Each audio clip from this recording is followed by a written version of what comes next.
Hey, Pardon My Take listeners, you can find every episode on Apple Podcasts and Spotify. Prime members can listen ad-free on Amazon Music. Billy, where are you going? We're recording. We're live. We're live? Yeah, we're live. We're live. Breathe into the mic, Billy. Billy showed up hammered. I'm not hammered. I'm not. Just breathe while you eat. Don't eat into the mic, just breathe. What would a breathalyzer register on you right now, Billy? This is a cold opening, by the way. Dude, I'm not drunk. No, just answer the question. I know. Yeah. No, this is a cold opening. We have a great show for everyone. Daniel Jeremiah, we got Troopz, we got Super League. We're going to talk maybe some baseball, some NBA, some great Monday stuff. But Billy... What are you doing right now, Billy? He got his burrito. You're not going to get to talk for most of the show because you are drunk, but just show everyone how you breathe while you eat. Do it. Do it. Do it. Do it right now. Dude, I think your septum's fucked up.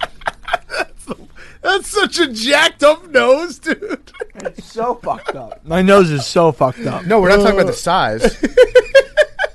All right, let's get to the show. We are brought to you by our friends at Coors Light. Coors Light is the best in the world. If you had a good weekend, like some of us here, Coors Light was probably part of it because guess what? The world is go, go, go, 24/7, never stops. But with Coors Light, you can chill. You can do it with Coors Light or Coors Seltzer. Everyone's been sending us those Blue Mountains on their bottle. I love to see it. Did you see that me and Bubba had a Blue Mountains off on Friday night? Yeah, who was declared the winner? So I was a little bit darker than Bubba was. We sent it to Jake, and we tweeted at him, and somebody replied to me, this assignment would have taken Billy a week to complete. Yes, easily, easily. Jake did it by darker, but I wanted to know bluer. Is that the same thing? I don't think that's a thing. I don't know. We gotta. You know what? Here's blue is blue. Here's our darker blue, the bluer. Here's our test. I don't know, to Coors like Light. navy- Darker the berry, the sweeter the juice. Yeah. Here's our test of Coors Light. Coors Light. Going forward, we need an official. We need Coors Light, the official Twitter handle of Coors Light, to be a blue check for. Well, blue check mark. Yeah, there we go. We need to be a blue check mark for everyone online who's trying to find out who's got the bluest mountains. Maybe we'll do a giveaway for the bluest possible mountains out there. All right, so if you are someone who needs to chill out maybe on the weekend, your life is stressful, go, go, go. Like I said, it's a rat race out there. Well, guess what? Coors has the best way to chill. Coors Light is cold lagered, cold filtered, and cold packaged. It's literally made to chill. It's as crisp and refreshing as the Colorado Rockies. Perfect for a moment to unwind. You know what's also refreshing? Coors Seltzer. So crack one open and enjoy yourself with Coors Light or Coors Seltzer. If you feel like you're one of those people who's always on the go, it is the chillest thing out there.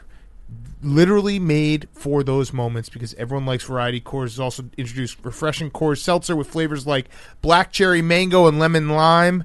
Get Coors Light and Coors Seltzer delivered straight to your door with Drizzly or Instacart. Celebrate responsibly. Coors Brewing Company, Golden, Colorado, and Fort Worth, Texas. Okay, let's go.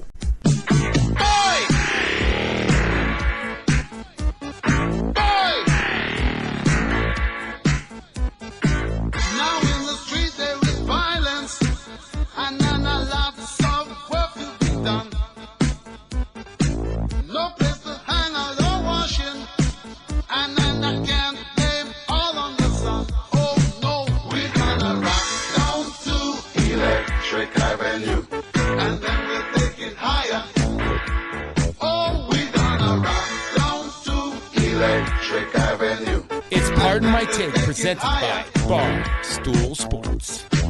Welcome to Pardon My Take, presented by our friends at Coors Light and Coors Seltzer. If you are looking to chill, Coors Light and Coors Seltzer is the best way to do it. Thank you to Coors Light and Coors Seltzer. We love you. Send those Blue Mountains to us. We will retweet them all the time. Today is Monday, April 19th, and it is Super League time. Tired. Super team debates, wired, Super League debates. Hey, PFT, did you hear about this one? Classic that they made a Super League after LeBron started to get into ownership, in Liverpool. That's pretty good. I do like the fact, though, that Americans basically You guys are ruined just European burying soccer. the lead, considering we don't really talk soccer on the show. Oh, yeah, Okay, so the On Super what we're even League was talking started. about. Well, no, There's wait, There's a brand new Usually league. talking soccer is like, okay, let's talk Hold on, soccer. there's Hold on. Everyone Team out there won. knows about the Super League. Hank, it's the biggest news in the entire world right now. The Europeans started a brand new league that's exactly like the UEFA Champions League, except better and superer. What more do you need than it's called the Super League? You should be in on the name alone. Who's making it? Who are Okay, the all right. teams Here's in how it is. All right, I'll give you the quick. So, all right. Let's also just clear something Players. up. We're gonna have some fun with this. Hank's very mad about this. We're gonna have. No, I'm genuinely soccer confused. fan. I'm through genuinely and through. confused. All right, so we're gonna have some fun with the Super League now. All right, let's put on our real hats for a second. The Super League is a terrible idea. Here's exactly what's going to happen. The richest teams in as of right now, I think it's Italy, Spain, and England. So France, PSG is not joined, and neither has the best teams in Germany. So right now it is 12 different teams. The richest teams in the world are going to create a league where they're basically doing away with the Champions League. The Champions League is a great tournament where it's qualifiers where for England it's the top 4 go. It's different for each country, but it's a big tournament in all of Europe for the best team. Now these teams are basically like, why would we share money with everyone when we can make a Super League and we get to keep all the money and it's all the rich teams, and it will therefore basically destroy every club soccer team below them in all of these countries. It's terrible for the game of soccer.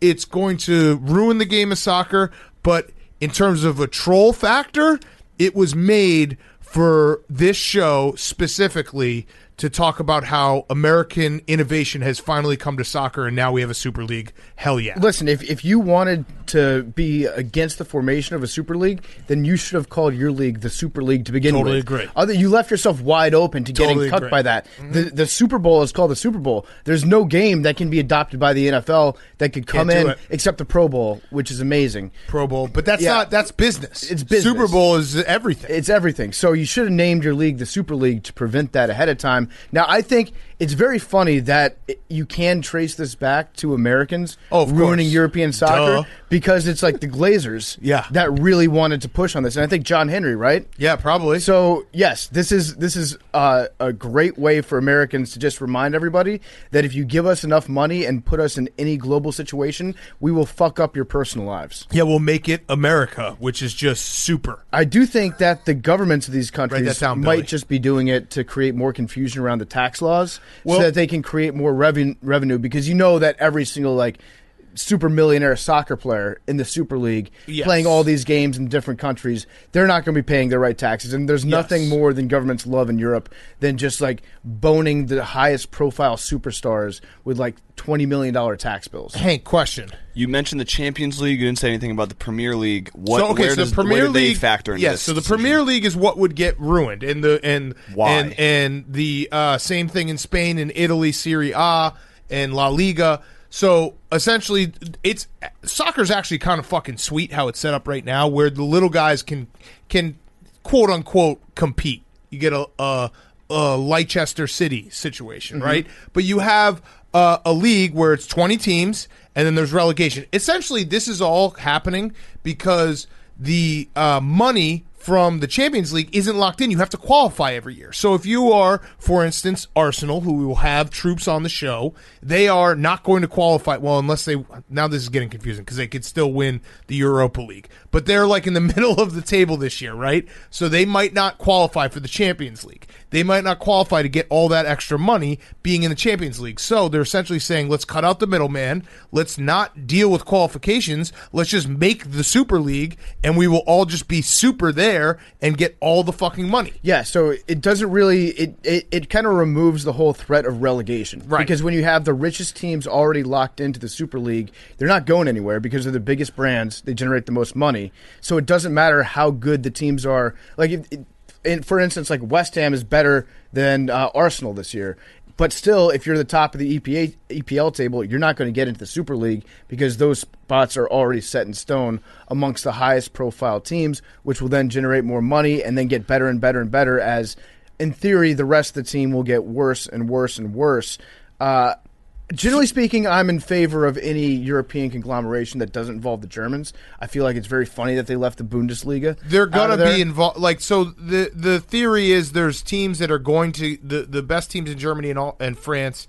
All right, so there's a couple of things actually floating around. One is that this is all just a bargaining chip to change how teams get into the Champions League so that those rich teams can lock in the profit. And it also is a short-sighted thing where, hey, they lost money during coronavirus and the pandemic, so let's just make all this money back. I think I read that it was like $400 million instantly to every team for being in the Super League. Yep. That's how fucking super it very is. Super. Like that, again, not trying to tell people what to think, but $400 million just for being in the Super League, that's fucking super.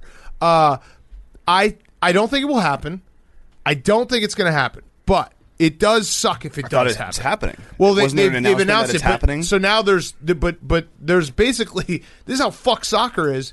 UEFA and FIFA can like counteract with this. I was reading something that FIFA could essentially say if you play in the Super League, you can't play in the World Cup. So guys who want to play for their country in the World Cup wouldn't play in the Super League. I don't see that actually happening. I think it's going to be an all-time politicking that we don't fully understand. That's just that we can just sit on the sideline and troll about. That's just FIFA trying to keep Christian Pulisic off the national team and prevent America from winning a fucking World Cup. And is Christian Pulisic the face of the Super League?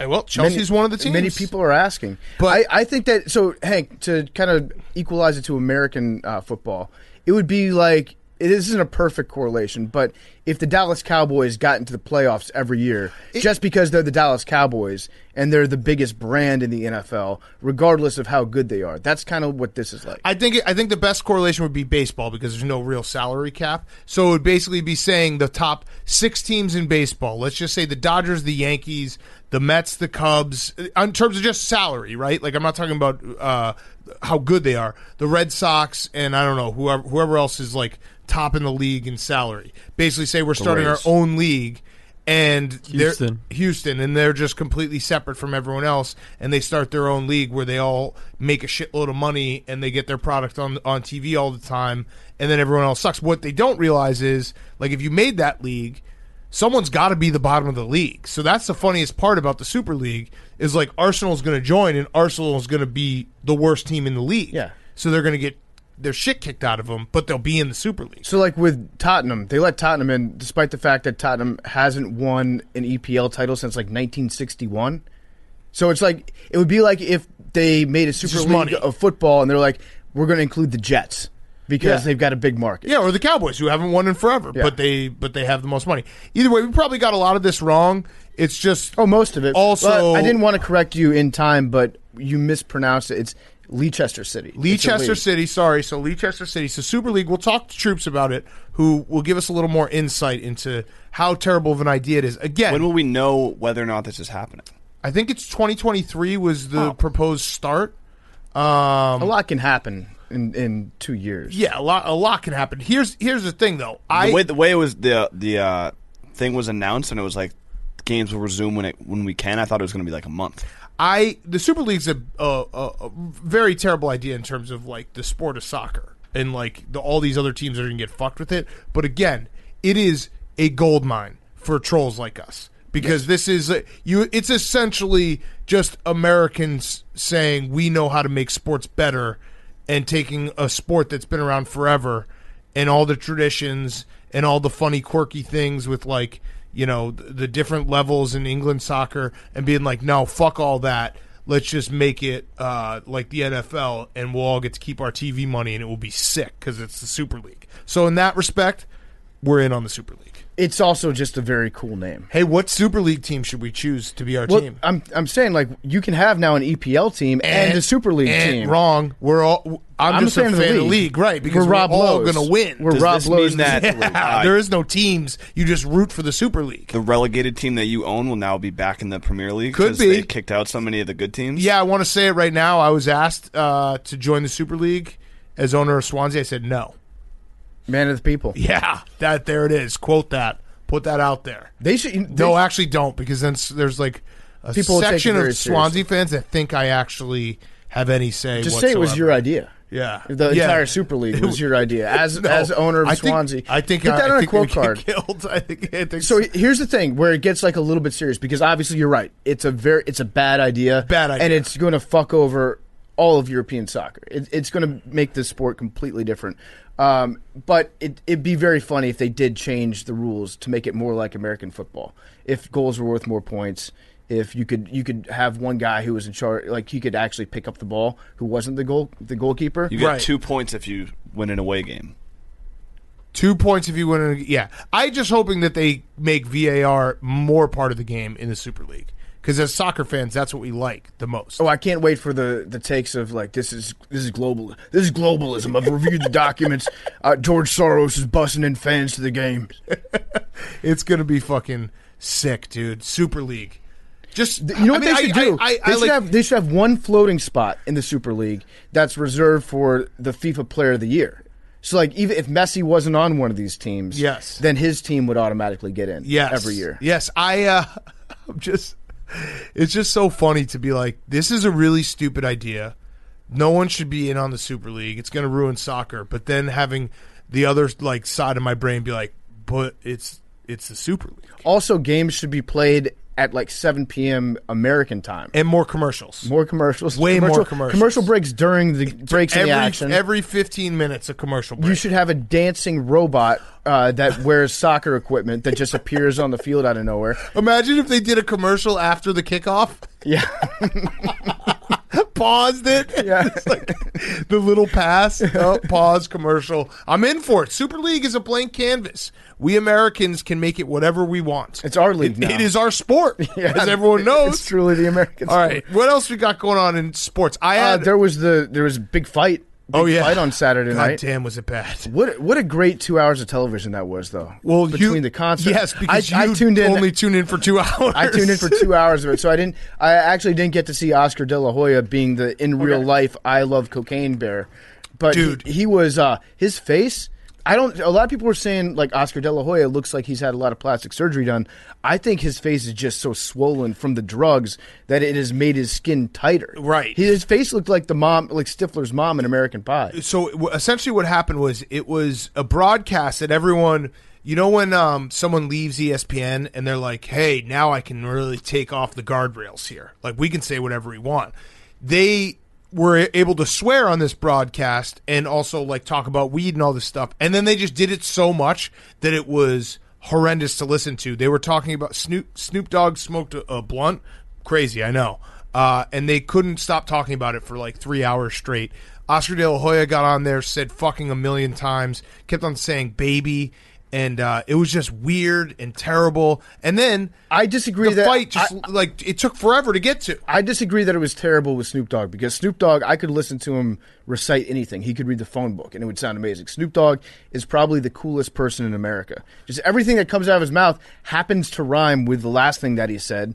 And then he's like drinking Hennessy or whatever his private liquor was. It wasn't Snoop Dogg. I almost felt like the rest of the panel was beneath Snoop Dogg. Correct. You could put Snoop Dogg on the Red Zone channel and I would watch it. You could put Snoop Dogg doing anything and I would watch it. The rest of the guys, they had a major case of I'm sitting next to Snoop Dogg. I hope Snoop Dogg thinks that I'm cool. No, it wasn't Snoop Dogg. It was after Snoop Dogg was around and smoking. Ray Flores kept on being like, you guys still high from that Snoop Dogg blunt? And kept on mentioning it. And like it was uncomfortable. It was very clear that some people on the announcing staff were just there to catch a paycheck. And we're halfway through, we're like, what is my... Like Mario Lopez, I think halfway through was like, why did I do this? Like, I'm AC Slater. Mario Lopez is the king of guys that just shows up doing stuff on TV. Yeah. I've seen Mario Lopez. He does, like, America's Funniest Videos. I've seen him on, like, a bunch of, like, infotainment commercials. I saw him one time I checked into a hotel, and he turned on the TV, and he was like, hi, I'm Mario Lopez here for Marriott. Let me tell you about the features of your room. That dude just... The entire night was just a series of people collecting checks. Yes. You just got to see people get a little bit... You got to see rich people get a little bit richer in real time over the course of the night. Including Ben Askren, who people say was taking a dive, and we have, thank God, we have an expert here on our show who may or may not be drunk, but Billy... I'm not. Did you think that Ben Askren took a dive? Honestly, when I saw him and he was so fat, he had the love handles for the weigh-in, I was like, that guy's not in fighting shape. Yep. Like, he's not there to fight. but he got a lot of money. He got a lot of money. He got less money than fucking Jose did. And yeah, wow. And Jake Paul, the Paul brothers can't be stopped. Like, they got a bunch of people it was essentially Fyre Fest of a boxing match, right? Like, we all tuned in and we saw 30 seconds and then a million concerts that no one really wanted to see. And the fight didn't happen till 1 I'm a a.m. believer. I'm a believer now. That was a good concert. Again, you watched for like the last hour and a half. The first 5 hours was just mindless and not like it was terrible. I could tell you, Big Cat, like that's kind of on you for choosing to watch the like 6 undercards of a Jake Paul fight. Well, no, I had it on, and it was like I didn't even have it on the sound for a while. It just kept on going. Yeah. Whereas like there are no fights. There's a fight for 2 seconds. Oh, then there's just like an hour and a half of no fights. I had no interest until like the very end, so I wasn't like rushing to my TV to see the fights that were going on at like 9 p.m. But Billy, in your estimation, did he or did he not take a dive? I mean, you get to the point. I think he thought the whole thing was a sham the second he walked into the ring, like even before when he was training. So Ben Askren just went in there and was like, "This is a joke. I'm going to treat it like a joke," and just took his paycheck. He got hit pretty hard though. But like, I've seen Ben Askren get his face pounded in on the mat in the UFC. Like, right? He just played it off. He still got hit really hard though. Like you can watch that punch, and the punch was a solid. Many people were saying it was a harder shot than Jose took. Way harder. That honestly. Either way, the Paul brothers are going to for some reason, they're just going to end up becoming like So I'm not a Paul brothers fan, but I respect the fact that they have become like somehow real boxers, and they're just going to. No.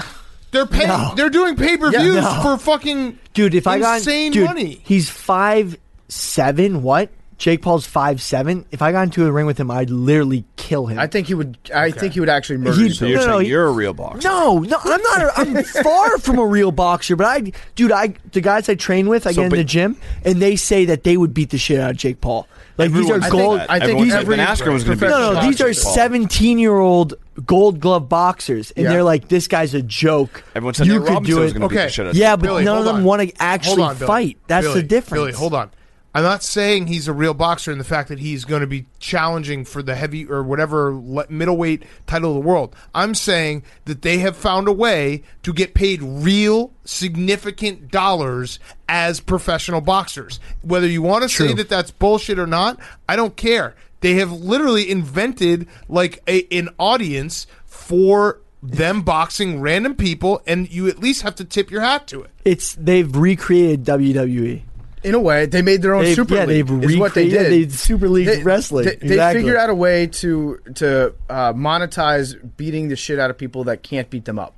And so, I mean, credit to them for being able to do it. Like, he's not a bad boxer. You can't watch him fight and be like, that guy sucks. He's a good boxer, and I really do hope that he fights you. I think that there's a good chance because I was reviewing your slideshow presentation, Billy, last night, and I think you make a lot of outstanding points about how you would get under his skin really badly. And I think that you could probably goad him into a fight. But I think in the general public's eyes, fighting you might be a step back for him right now. Well, the thing is, like, I'm just bad enough of a boxer that he'd take the fight because he's like, oh, this guy looks big, but he's not that good of a boxer.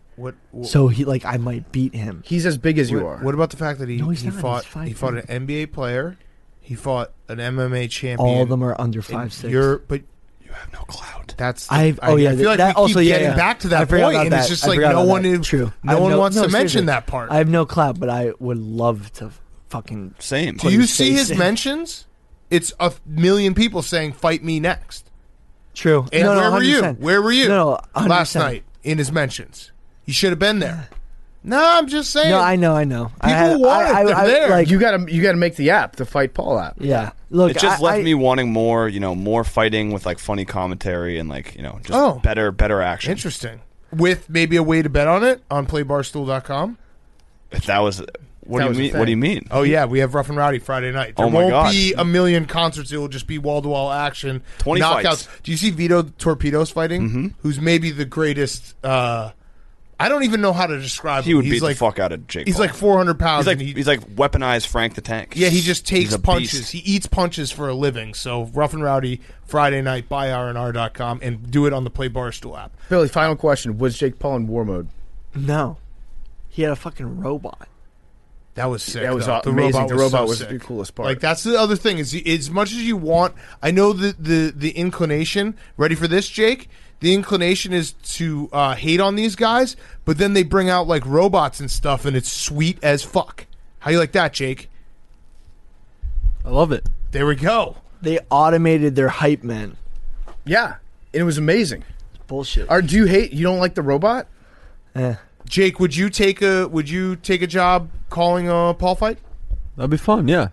Snoop Dogg was smoking a lot of weed. Yeah. What if Snoop I don't know if Dogg you heard passed that. Another a sport joint? for the resume. Okay, but Snoop Check it Dogg off the was list. smoking a lot of weed. Okay. Jake, Amongst everyone. It kind of reminded me of a Triple S broadcast. Just a lot. You can say whatever you want. It was Yeah. chaos. But what if Yeah. what if Snoop Dogg 5-man booth What was if Snoop Dogg interesting, was though. next to you and he hands you a joint and he's like, "Here you go, cousin. Are you going to smoke it?" No. cousin? I already. What? I already That was the most cop. broke a big no-no taking a sip of Pink Whitney with Biz true. a few weeks That's true. ago. Here you go, cousin. No, because Snoop Dogg does the thing where he'll just like drop like a relative's title out of nowhere, and he just Yeah. brings it up, and it always sounds. He'll be like, "What's Yeah, up, cuz." He'll be like, "What's up, stepbrother?" No, he'll dude. He will say cousin all day. Yeah. But I would not take Cop the, Snoop Dogg over here. I would not take the hit, but I would take the broadcast. So Okay, there we go. All right, what else we got? Oh, the other thing I wanted to mention from this weekend. I think that we're in the specific zone now where we don't respect Steph Curry enough. Yeah. I think we're back on the Warriors were so hated. He gets injured. I think we're now in Steph Curry is like They under lost though.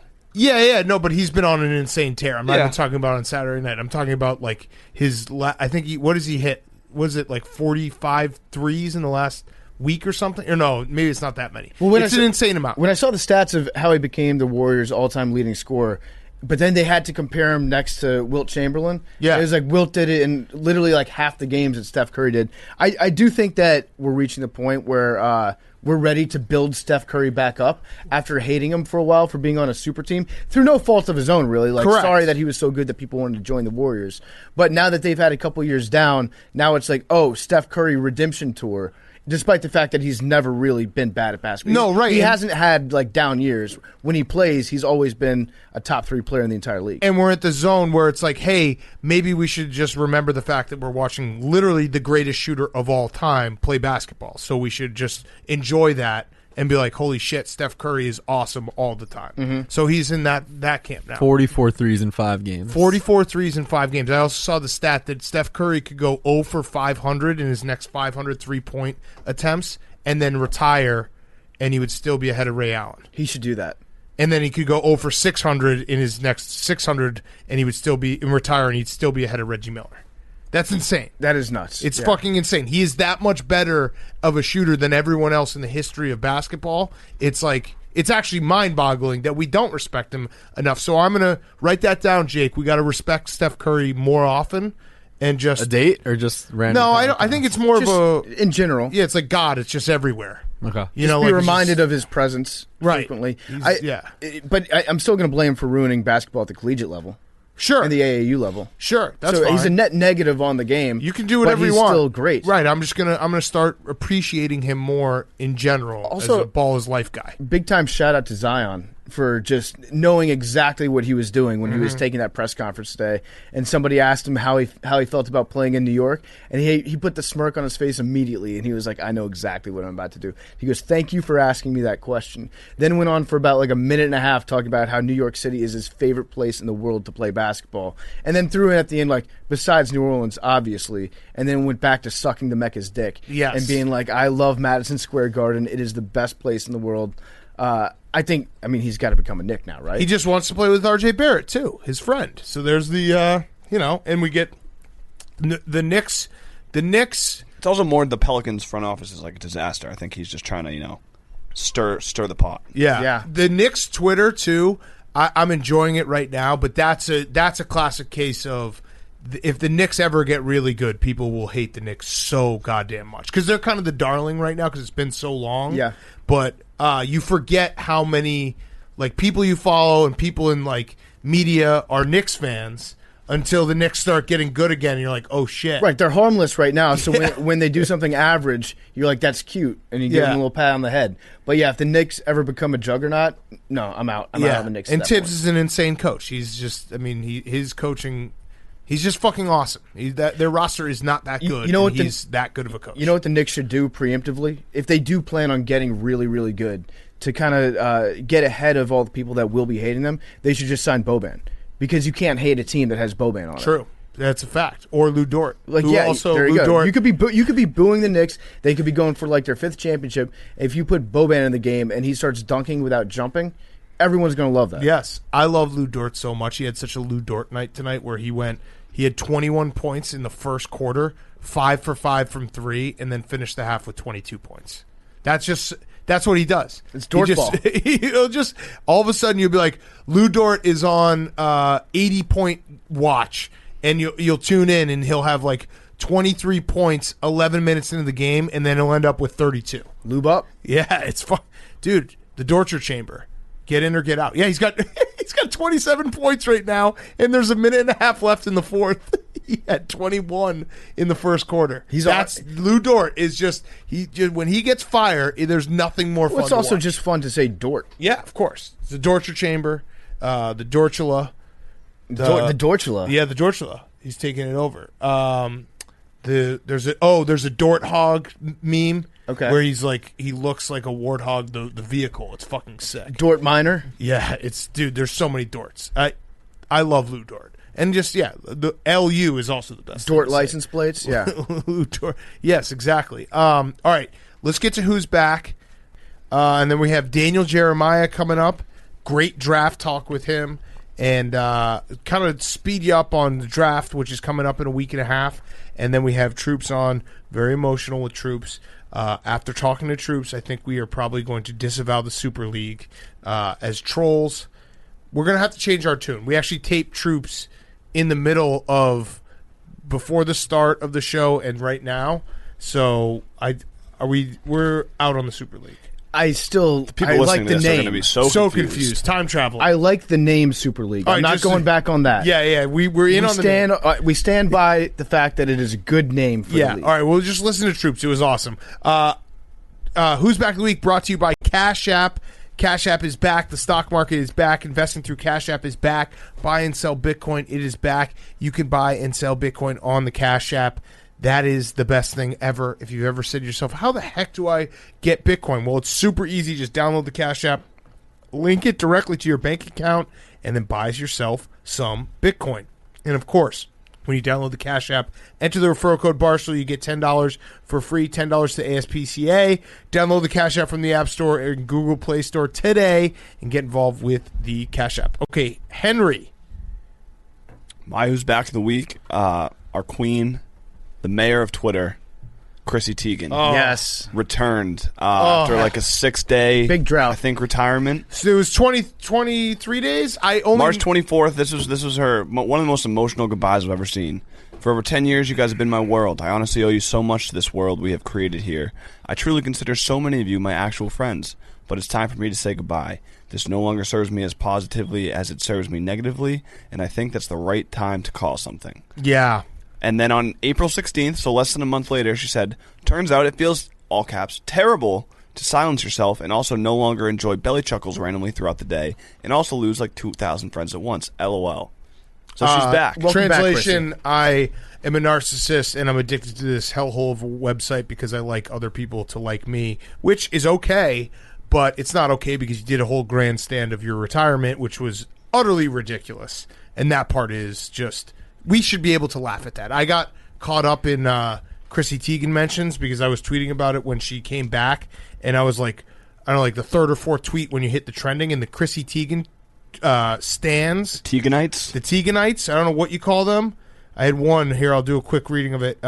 Olivia said, yes, it's people like you who criticize people like Chrissy who are clearly jealous of her. If your life was full of love and happiness, you'd never think ugly thoughts. That ugliness lives inside you until you decide to let it go. Chrissy will be fine. I hope you will be too.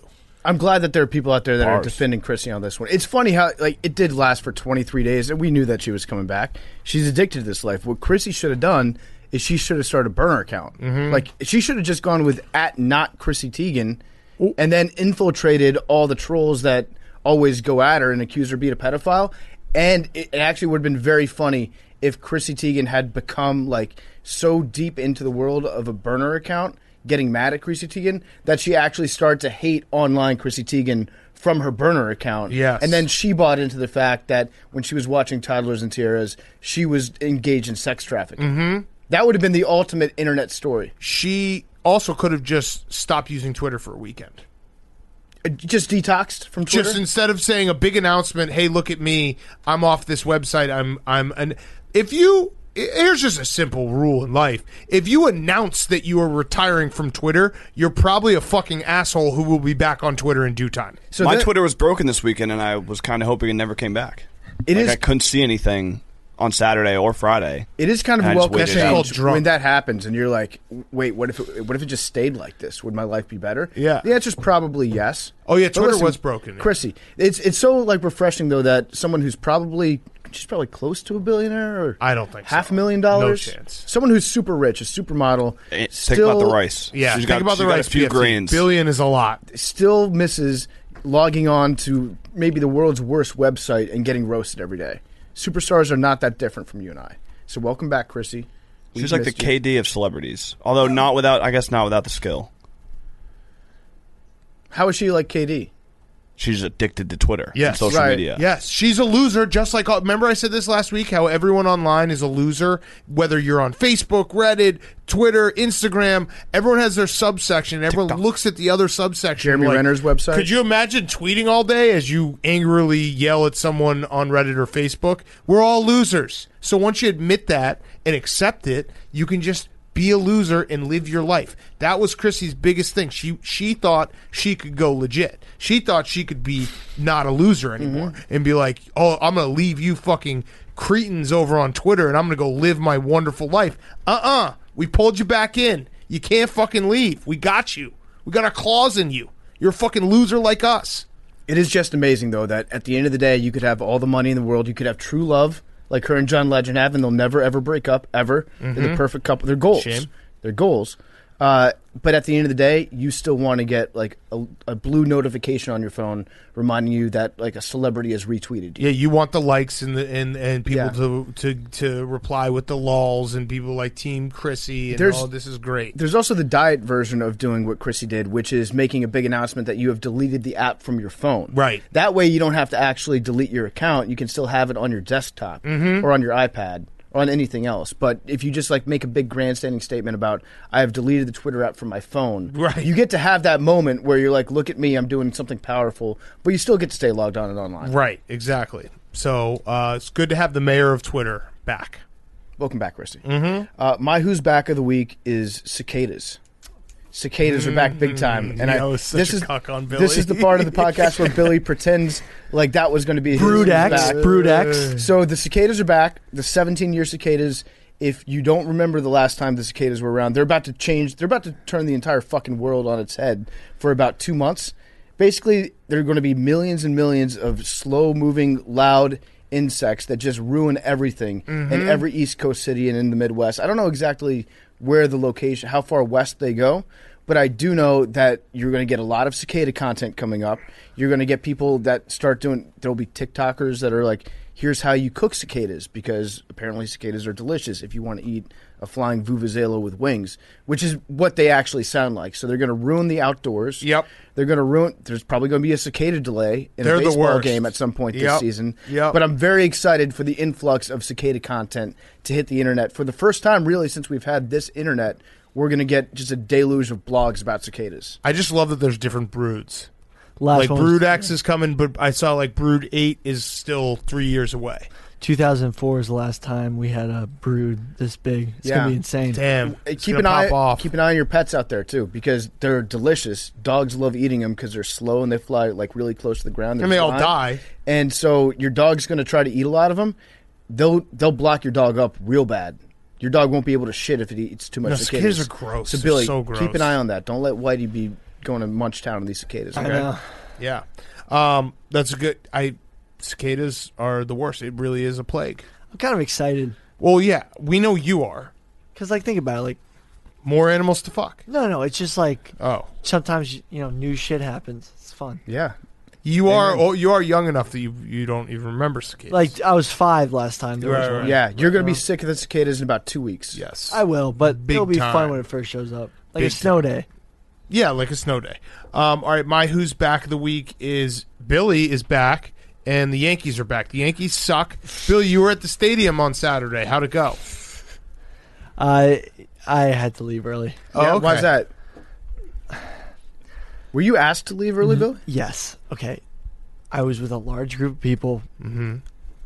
So basically, if you go to MLB Stadium, We've never actually been to a game with friends, so explain it. right, to us. no. But if you go to an MLB Stadium during COVID, they tape off some of the seats, Yeah, because of social distancing.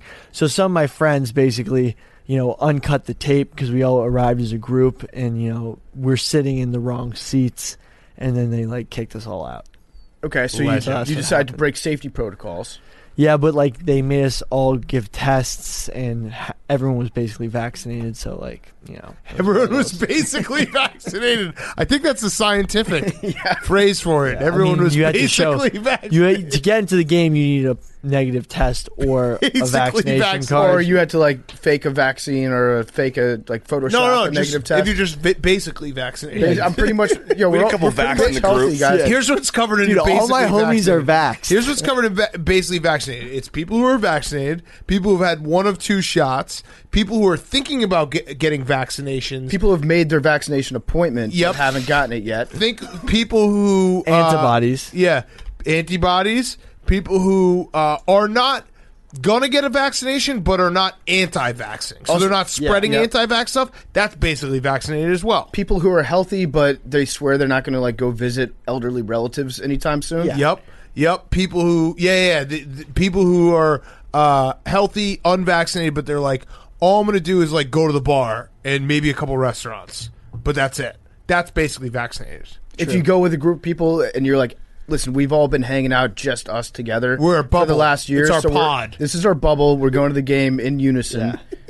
You're safe, I swear. Basically vaccinated. No, Or if your dad's a lawyer, Yeah, that's it. you're basically No, the real vaccinated. problem was that You're definitely basically vaccinated. Yeah. Your dad's half my buddies were Red Sox fans, and they were all chirping basically Brett Gardner. vaccinated. Yeah. Basically vaccinated. They're all chirping Brett Gardner and saying heinous shit, and that's probably what Heinous got shit to kicked Brett out. I'm a Gardner. Yankees fan, but they're saying heinous shit to Brett Wow, Gardner. you let that happen at the Bronx Zoo, dude? Dude, Brett, if you're listening, I'm sorry about my buddy. Oh, You brought Red Sox fans to the Mecca? By the Dude, way, it's a long story. By the way, Yankee fans are back for another reason, for throwing balls onto the field on Friday night, which was I know people are like, this is horrible, but it's also very funny to be the idea that many Yankee fans brought baseballs to the game. What the fuck were they thinking? Totally wasn't my What friend. message board was this planned on? I Because don't there was know. some level of coordination that went into it. Is there a parlor for Yankees fans where they think that they're communicating underground? They're really organizing basically a massive disruptive event? Well, or is it simply that Yankee fans, they love the game so much? It's all right, we're ready to go to the game. Okay, you got your wallet, your phone, your keys, your tickets, your vaccination, and your baseball in case the ump asks for an extra. The baseball and your mitt. Yeah. I like that. It was just a very funny idea. I know people were very upset, but I found it very funny that many people had a baseball just randomly. And it's a great way to delay a game. Oh, for sure. What's it like rooting for the last place team in the entire American League? That's got to be tough. You need to. This is a question for Jake and Billy. Yeah, you need to manufacture some fun at these games. It's early. Do you want Aaron Boone fired? No. It's early. They played 9% of the season. Boone out. Boone It's out. fun. Long Boone. way to go. All right, Billy, who's your back? I saw Who's Aaron your Judge back? hit a home run, and Stanton hit a grand slam a couple days ago, and that's all I need to see. Bombs. Who's back of the week? Bombs. Wait, okay. Like Jake, hitting who's bombs. back? Do you think that maybe the Yankees have sucked ever since Aaron Judge fixed his teeth? It's honestly since the home run derby. Yeah. You know what I'm saying? 4 The years entire ago. team, the entire Yankees. 27. But think about it. He hasn't been hitting bombs. Billy is I had a roommate in college who was a sleeper, and every year when there was daylight savings, he would just use that as an excuse for 2 months. He'd be like, "It still hit me pretty hard." Billy's like, "Yeah."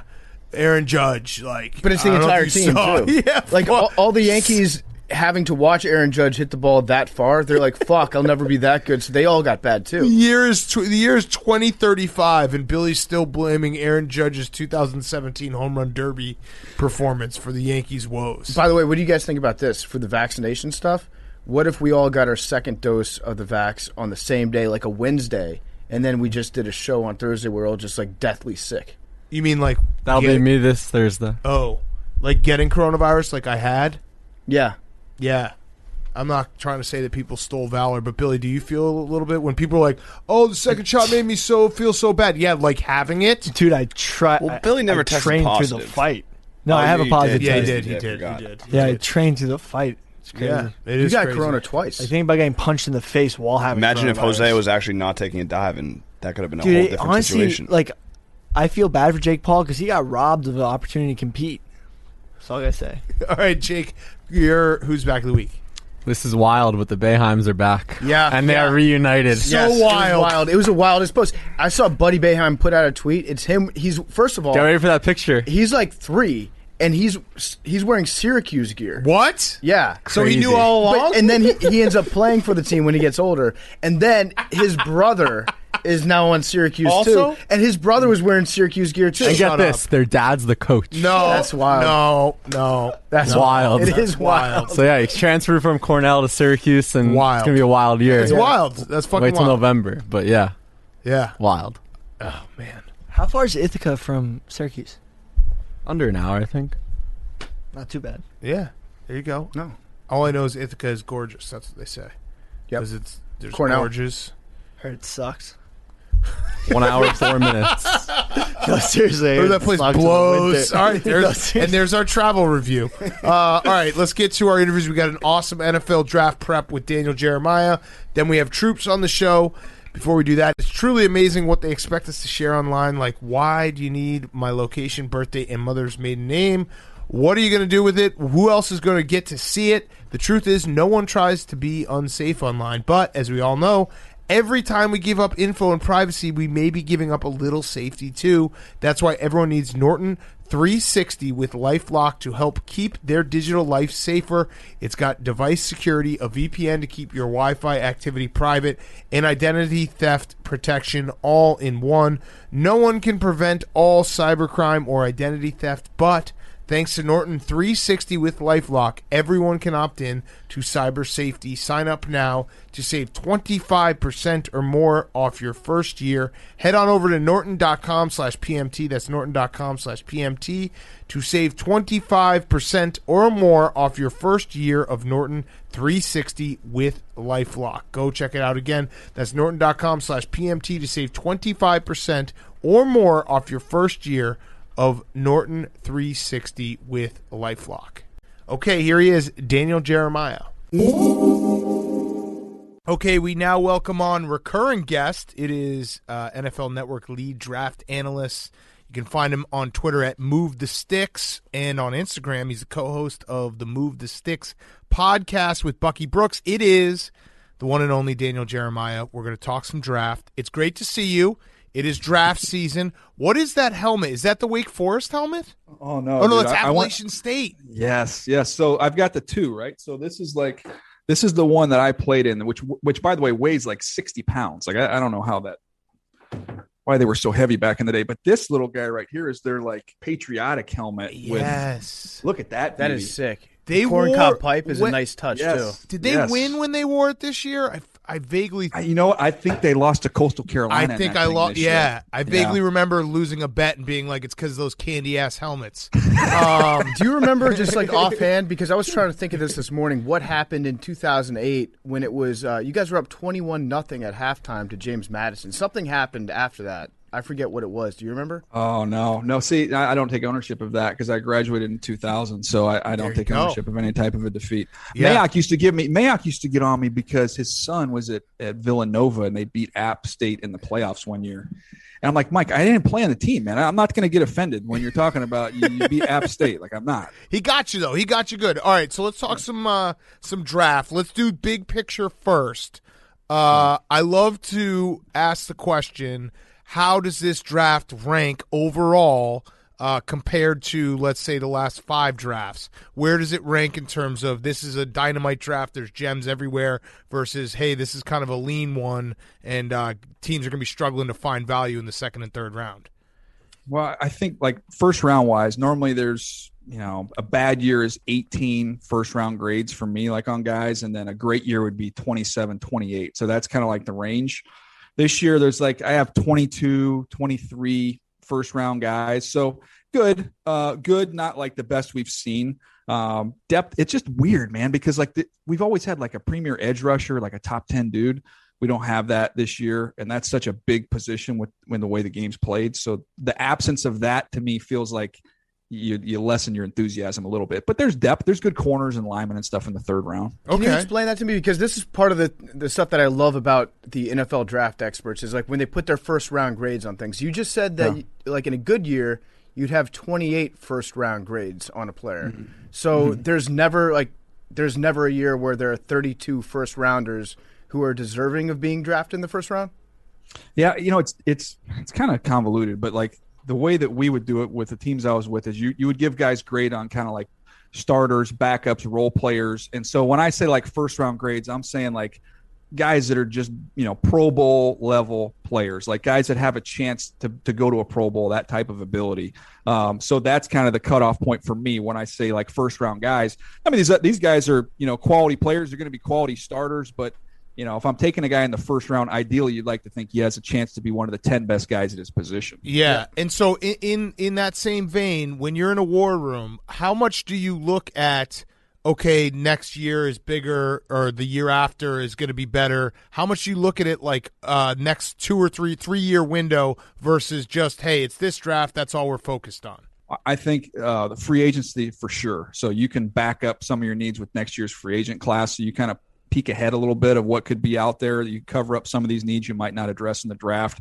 And I would say quarterbacks, like you're forecasting the quarterbacks out, which I don't know how you do it anymore. It used to be like we kind of knew at this time, okay, these are the 3 or 4 top guys next year. But then we had Burrow come out of nowhere, Kyler Murray come out of nowhere, Mac Jones this year coming out of nowhere. So I don't know how you do that anymore, but we used to do it. We used to be able to kind of look ahead and say, okay, if we don't take a quarterback now, our quarterback's a little older, we feel pretty good about the next couple of years. So along that same line, and you can tell me if I'm way off here, but it does feel like because the quarterback position is so important, it's always been important, but it feels like it's even more important now to get your guy, that a lot of these teams, like what we see with the draft, and we're going to see it probably first 3 picks, teams are talking themselves into quarterbacks where every year now it's just going to be quarterback, 3 quarterbacks in the top 10, 5 quarterbacks in the first round. Do you think that there's teams are kind of making a mistake when they're doing that, when they're putting so much emphasis on a quarterback when there could be just great players like Penei Sewell from Oregon, who by all accounts could be a Hall of Fame type offensive lineman, but you're going to take a shot at a quarterback that might not be the guy, but because of the quarterback position, everyone's going for it. Well, I think you're okay if you have really good quarterbacks that you've elevated maybe a little bit above their level and you overdraft them a little bit because of that, you're fine. I still think it's a smart thing to do. When you look at the economics of it, it's just so much cheaper, if you can get one of these studs for the next 5 years. The problem has been in the past, like Ponder was a 4th round grade. He was a backup, when he came out. He got taken in the first round. Yeah, you had Gabbert. You had that year where you had kind of those guys, Locker. None of those guys were like first round players. But like an example would be if like Justin Herbert. I was way too low on Justin Herbert, but he was still like, 18th, 19th overall on my list. So you take him with the 6th pick. Like he's a first round quarterback all day long. Maybe you move him up a little bit, paid off tremendously. That's a difference than taking a guy that's a 4th round pick and trying to dream up some scenario where he's a starter. Right. Mm-hmm. Okay. What about a guy like Jamar Chase, the guys that chose to sit out last year? Is there any noticeable downside to their decision in terms of where they're going in all the mock drafts? Wait, you got to wait. Hold on. The way to ask that question is, does Jamar Chase really love football? That's because then everyone gets upset about that online. You guys ought to ask this question. Be like, you ought to have McCaffrey on and be like, dude, remember when people got mad at me because I missed one meaningless bowl game? Remember that? Yeah. I'm still mad at him. That was a whole for that. discussion point. Yes. I took him off my big board. Yes. He doesn't love the game. Mm-hmm. But seriously, like, is there, because in my opinion, like, you get a year off football, I'm sure he's still been working out, unless it's like a Mike Williams situation where you put on, a ton of weight going into the draft. But with a guy like Jamar Chase, I feel like that his stock shouldn't be hurt at all by that decision. But I don't know what they're saying. Nobody cares. I mean, he showed up and ran on the 4.3s, jumped 40 inches, and is every bit the freak that we saw on tape. So everything matched up. Most of the guys, like the opt-out guys, almost all of them came back and tested off the charts. So to me, it's almost like a good indication of what they're going to be like as pros, because there's no babysitter. There's no college coach making sure you're in the meeting room at this time. You've had all your freedom to do whatever the heck you wanted. You've got a little money, from marketing deals and agents and all that stuff. So if you've been accountable, like, I think it's almost a feather in the cap for some of these guys. The only one that I thought it's hurt him a little bit, well, maybe two guys. There's Rousseau from Miami, who I still really like, but he tried to get bigger. He had played in like the 240s, 250s. So somebody got in his ear and told him he need to add weight. So he added weight and just looked a little bit clunky and stiff through the pro day. And then Twyman is a D lineman at Pitt. He was somebody that played in like the 290s, and he put on a bunch of weight again because somebody told him he needed to get bigger.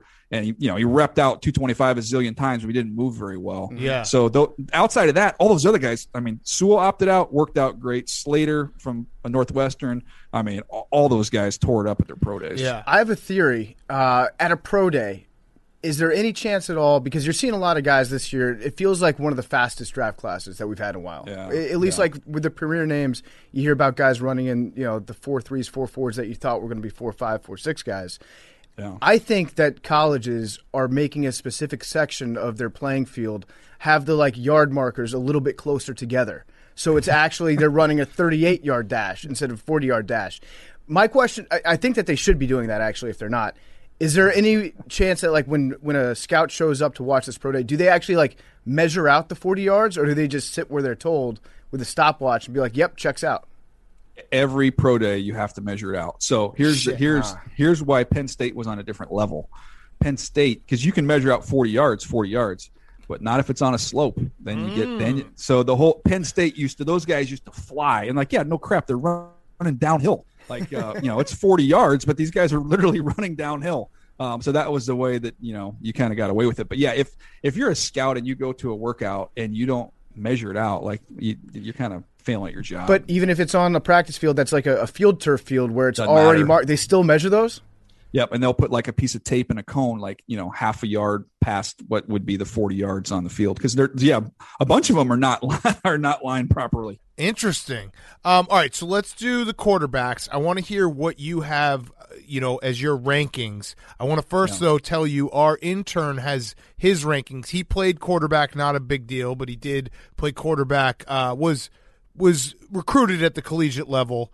Didn't play at the collegiate level, but he was recruited there. His quarterback rankings are Zach Wilson 1, Kellen Mond 2, Justin Fields 3, Mac Jones 4, Kyle Trask 5, Sam Ehlinger 6, Trey Lance 7, Trevor Lawrence 8. Yeah, no, I mean, I think he's got a tremendous future in talk radio, because this is that's at least 8 segments worth of material off of one list. That's genius. Yeah, his entire basis on Trevor Lawrence was that he was on such a good team that he never had to deal with things breaking down. Which, if you watch Trevor Lawrence, that's just not true. But that was his takeaway. Again, I think he's created so many talking points and so much content that can go on every platform that's what a list is all about, right? That's what we're all trying to do, is to just get a talking point. He's accomplished that. Yeah. Let's put it another way. Is Trevor Lawrence a ring chaser for going to Clemson instead of going to a program that might not have had as much talent where he wanted to be the guy? Yeah. Look, son, you want to come here and do what's always been done, or you want to go over there and try and do something that's never been done? Yeah, right, exactly. I think that's a great – how many times has, like, the Idaho coach pitched that to like some kid? He's like, look, you've got USC and Oregon, okay? Go do what everybody else does. Fine. Just be like the sheep. Or you could walk that narrow path. Come to the Vandals and let's hoist that trophy together. Yeah. Like that speech has been given. Yes. I like it. So his entire premise behind Zach Wilson going first overall, because I think the only tape that he's seen on Zach Wilson was at his pro day when he was throwing. And he made that one throw that went, from the left hash all the way to the right pylon, and Billy just fell in love with him because of that one throw. Is Zach Wilson, like, does he have, I'll put it this way, does he have the best arm in this draft? I think he's the best thrower, like, for sure. Like, just in terms of every throw. Like, if you had a game of horse with all the quarterbacks and just said, I'm going to make a throw, you try and duplicate it, he would win because he could contort his body and do so many crazy throws that he would. It was a dunk contest type thing as throws, he would win. So to me, he's the most talented thrower. He just you get Trevor Lawrence with a bigger frame. He's going to me, the durability with Zach is a little bit of a knock. He's had a shoulder injury on his throwing arm. So that to me is why I have him second. But I don't think it's crazy. There are legit, really, really smart coaches and personnel guys in the league that have Wilson over Lawrence. Like that's not a crazy take. Any of them have him 7 spots over Lawrence? No, and that's why they're coaching and not trying to produce content because those are two different job criteria. So give us your top 5 quarterbacks because this is obviously especially with the way the picks have stacked in the first 3 are going to be quarterbacks and maybe even 4. So how do you have them ranked? I have it Lawrence, then I have Wilson, and then to me like those are pretty distinct. Like I have Lawrence clearly 1, Wilson clearly 2. I think it's a really good discussion between Lance and Fields. I think they're really close. I could, be persuaded either way. If I had more time to visit with both of them and get more comfortable with them, I think it wouldn't surprise me at all if you went one or the other. I have Trey Lance over Fields. Just with the decision making, protecting the football, I give him a little bit of a bump there. But that to me is like the biggest debate is those two guys, and then I have Mac Jones behind them. So it's interesting that you put Mac Jones at 5 because he's the name that you've seen kind of climbing up the draft board as we've gotten further into this offseason. I feel like he's the smokescreen name. Like when Kyle Shanahan or somebody in the 49ers is letting word leak out that they might be considering Mac Jones, is that just bait to get other teams to believe that they might have to trade up? Yeah, I just don't know how it benefits them. Like the Jets are going to take Zach Wilson. Lawrence is going to go to the Jags. Like you basically have the first pick in the draft with 2 players off the board. So like trying to hide your intentions just doesn't make any sense. I can take you guys kind of behind the curtain on this thing, but I don't think I've ever told anybody this yet. But we were doing the pro day when the trade happened, right? So the Niners end up – I'd heard there was a chance it might happen, so I kind of alerted some people, be on the lookout. We could have a trade. So we're watching Zach Wilson throw. Boom, 49ers have traded up to 3. So you're trying to like react to it in real time. And so I'm like, this points to me to trade Lance because we had Steve Weich, our reporter there. He'd went and found Shanahan, and Shanahan was like, Garoppolo's not going to go anywhere. We want to keep Jimmy. So I'm like, oh, this points to like, it's either Lance or Fields. Like you don't have to play him right away, but like huge upside. And then, so I'm talking about this, and then I get a text from somebody who's plugged in, and they're like, hey, I don't think you're talking about the right quarterback. And I'm like, huh. I write back, like literally we're on the air, but you just see Zach Wilson, so I'm not on screen. So I'm texting him. I text him back, and I'm like, not Trey Lance, ? And he writes back, he goes, no. And I go, I literally write back, if this is Mac Jones, I'm going to fall off my chair. And he wrote back, you might want to put a mattress next to your desk. And I'm like, holy crud. So that's like, if you're watching that show live, I'm like, this Trey Lance, Justin Fields. And I'm like, there could be another name to keep an eye on here. Like don't sleep on Mac Jones potentially being the pick here. But that's how you're hearing this stuff as it's going on real time. Interesting. And then what would be your not like you have Mac Jones ranked 5th. He obviously wins a national title. He's on an unbelievable Alabama team. What is his like weakness, or what is the thing you look at and you're like, this is what might hamper him from being a 10-year pro in the NFL? Well, I think he can be a 10-year pro. I think he's going to be a solid starting quarterback. It's just traditionally you're not taking a guy with a 3rd pick that, it's, to me, I think he's got like a lot of acceptable traits. Like you can win with this. They're like acceptable, but not exceptional. And when you're trading multiple 1st-round picks to go up to the 3rd pick, I think you have ideas of, man, this guy can take this offense to a whole different place. And I think he's just like fits in, plugs in, and can make the thing work as a quality starter. But I just never, when I watch him, did I envision A, he'd be the 3rd pick, right? Or B, like you'd be trading all the way up to go get him. It just, that surprised me. Is it crazy to look at these 5 quarterbacks that are all going to go in the 1st round and know statistically that 2, maybe even 3 of them probably won't pan out, but like it's hard to sit here in the moment and be like, 2 or 3 of these guys will not work even though we're sitting here and saying they have all this upside, and Trey Lance and Justin Fields and Zach Wilson and Trevor Lawrence are all seemingly going to be great pros. Mm-hmm. It's the facts of the facts. Like, it is what it is. Like, several of these guys aren't going to work out, and I think fit and what's around them to support them is going to be a big impact on that. There's very few of these guys. Like, that's why I think Trevor's pretty unique. Like Andrew Luck, when he was coming out, like, okay, I don't care where he goes. Like, he's going to be good. Like, that's going to work. Trevor Lawrence, wherever he goes, he's going to be good. It's going to work. But so most of the other guys, like Trey Lance, what's around him with the play caller, the offensive line, and the pieces, like, that's going to largely determine whether or not he's going to be a great pro or not. Yeah. No fault of his own. He's at the mercy of whatever they do. The difference now versus like 10 years ago is with the contracts, it's not as big a deal. Like, it used to be like, you're screwed. If you miss on a kid up there, you're screwed. The Bucs just won a Super Bowl coming off of missing a quarterback with the first pick. Yeah. Future Hall of Famer, though. Future Hall of Famer, Jameis Winston. No, but look, the Cardinals just like that. Josh Rosen's gone. Kyler Murray's in. Like, right. No harm, no foul. Wait, so one last question about the quarterbacks. And this one interests me because I hate the Packers and I hope they don't have success past Aaron Rodgers. But if Aaron Rodgers plays for another 3 or 4 years, which he most likely will, Jordan Love's got nowhere to go. How do you rank Jordan Love amongst these 5 quarterbacks?